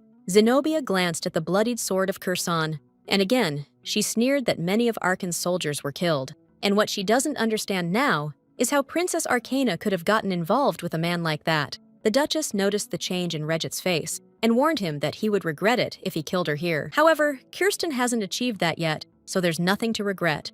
And the Duchess suggested we talk about the fact that Arcan's army is in Regal. For some reason, the Archduke didn't tell his wife about this event. Zenobia grew curious how so many had managed to escape while the Emperor had died, to which she replied that the reason for this is that he is still alive, and asked Kirsten to think what the princess would feel when she learned this, and when she truly sees the kind of person she has married. While the Duchess spoke, Elizabeth stood around the corner and heard everything. The Duchess persuaded her, and now she was horrified by what she had heard. And Zenobia kept wondering whether anything would change after the princess learned the truth. Kirsten dragon-handed the villainess by the neck, lifting her off the ground. Realizing he intended to break her neck, the knights pleaded with him to at least do it outside of Rotiro. She hissed that if he killed her, the truth about his wife would be revealed at last. Kirsten argued, because as long as no one sees her, everything will be fine. People believe he will always remain Benella's loyal dog and never defy him. So if he wants to do something, he will be able to allow himself that. But the Duchess, whose eyes were already practically popping out of her head, was only glad that he had shown his true colors. Then she shouted to the princess, "Do you see it all now with your own eyes?" Realizing Elizabeth was near, the Archduke looked around quickly. I only caught a glimpse of her dress as it vanished around the corner. The princess didn't know what would happen if Kirsten caught her, after she learned such a cruel truth about her fate. However, there was no pursuit, and she went up that steep staircase to her bedroom. She could barely see through tears from the news that her brother might be alive. Her legs began to give way, and she sank down onto the steps, overwhelmed with sobs, because Andre and the Dukes, all of them might still be alive. And this means that Elizabeth wasn't left alone, and these tears now were more from joy. Yvette saw her curled up like a little ball on the staircase, and immediately ran to her, not understanding what happened, that she was in such a state. Sitting beside her, she began to ask what had happened. The princess calmed down a bit, then confessed to her maid that she must return. She doesn't know yet how or how much time it will take, but she has to. Our Khan hasn't lost this war, and they might be desperately searching. Now is not the time for unnecessary feelings like love. Family is more important. So, all the princess needs right now is to rid herself of any foolish thoughts in her mind. She mustn't deceive herself, as the Archduke was never truly on her side from the start. While Elisaveta was lamenting, Kirsten Regent quietly approached. Yvette tried to tell Her Highness about his arrival, but didn't have time. And then he himself turned to his wife, in a perfectly good-natured voice. But the princess was so lost in thought that she didn't hear him at first. She kept crying, hugging the steps tightly as she wept. She returned to reality when Kirsten lifted her up. Taking his wife, Roger ordered no one to enter the bedroom without his permission. Yvette, terrified to death, just quietly nodded that she understood the order. A few minutes later, after Kirsten had put her on the bed, he stayed close, reminding her that something important was supposed to happen today. Elizabeth tried to stop him, but he reminded her again that she wouldn't succeed. She just needs to accept it, especially since she talked about it all the time. A little earlier, Kirsten threw Zenobia to the ground, leaving her alive. And she teased that the princess would leave him because no one would love him, but Kirsten never hoped that he would be worthy of love. However, he knew for sure that Elizabeth couldn't just walk away from him. Since the moment he saw her for the first time, one feeling has never left him. It wasn't envy, admiration, or reverence. It was a desire for her to be solely his and no one else's. Additionally, Kirsten fears he won't be able to fulfill any of her desires or wishes. After all, she was the one who initially begged and clung to him. Therefore, he decided that he must be her one and only savior from now on. She was right there, but felt completely lost and confused. She still couldn't tell if the Archduke was on her side or not. That evening, he held her close, treating her gently, afraid to cause her pain. He only asked her not to resist, and it would be a magical night. The princess decided to trust her husband and realized he was right. But her eyes were still darting around from the shock that hadn't quite passed. And then she felt a feeling that couldn't be expressed in any word in this world. And with the Duke, she has reached a point of no return. Though my brother's words kept echoing in my head at times, criticized for embracing their enemy with her own hands. Under normal circumstances, this wouldn't have happened. Kirsten also understood what the consequences would be, realizing that this woman was unattainable. That's why he can never drag her down to the bottom, because in his life, there has never been anything quite as valuable as this. Elisaveta was a blessing to Grandel, one that all the inhabitants of Arcana desired. But now, no one can deny the fact that this is the woman Regita Kirshtan. Decades ago, before Regette became Benella's dog, he wandered the streets. He wandered down the street, and a man came out of a hut and saw him. Seeing the monster before him, the man decided to get rid of it immediately. He pulled a gold cross from his pocket, holding it tight, and he began to read the prayer of exorcism, hoping to drive away the monster. This man was a priest of strong faith, believing he could make a difference. But then he noticed this dragon-like man was different and did not attack. He realized he had encountered a rarity that could prove to be quite valuable. The dragon boy kept eyeing the golden object in the man's hand, 71 characters, and the priest, realizing he liked it, decided to give it away. Since the cross was old anyway, the boy looked like a crow, drawn to everything shiny and bright around him, and the priest offered to let him follow him if he wished to receive more such trinkets. Since then, he became the master of the half-dragon, and he bribed him with shiny things for good behavior. And it was the first time that Regette Kirsten felt both submission and greed at the same time. He'd been in the bedroom with his wife for 3 days. The servants understood they were addressing accumulated grievances. Some of the maids were even envious that the princess had such a husband. But with time, Yvette felt sorry for the lady, who hadn't come out for several days now. Elizabeth was resting, while the Archduke watched over her sleep in the mornings. She found it a bit unpleasant that sometimes Curtin smoked a cigar right in bed. But he explained it's from medicinal herbs, so it's only good for you. He even suggested the princess try taking a puff herself. To her surprise, Elizabeth quickly agreed and inhaled the sharp smoke deeply. But when the aftertaste spread across her tongue, she knew what the herb was. It was a medicinal herb called St. John's wort. Once, she was given a tincture made from this herb as a sleeping aid. It should be taken in small sips, or the medicine may turn into poison. Last time, the princess learned this when she swallowed nearly the whole bottle. Because of this, she now even finds the taste in her mouth repulsive. Kirsten was surprised that she quickly gave up the cigar, as it has a calming effect. Still, I hoped that would be enough.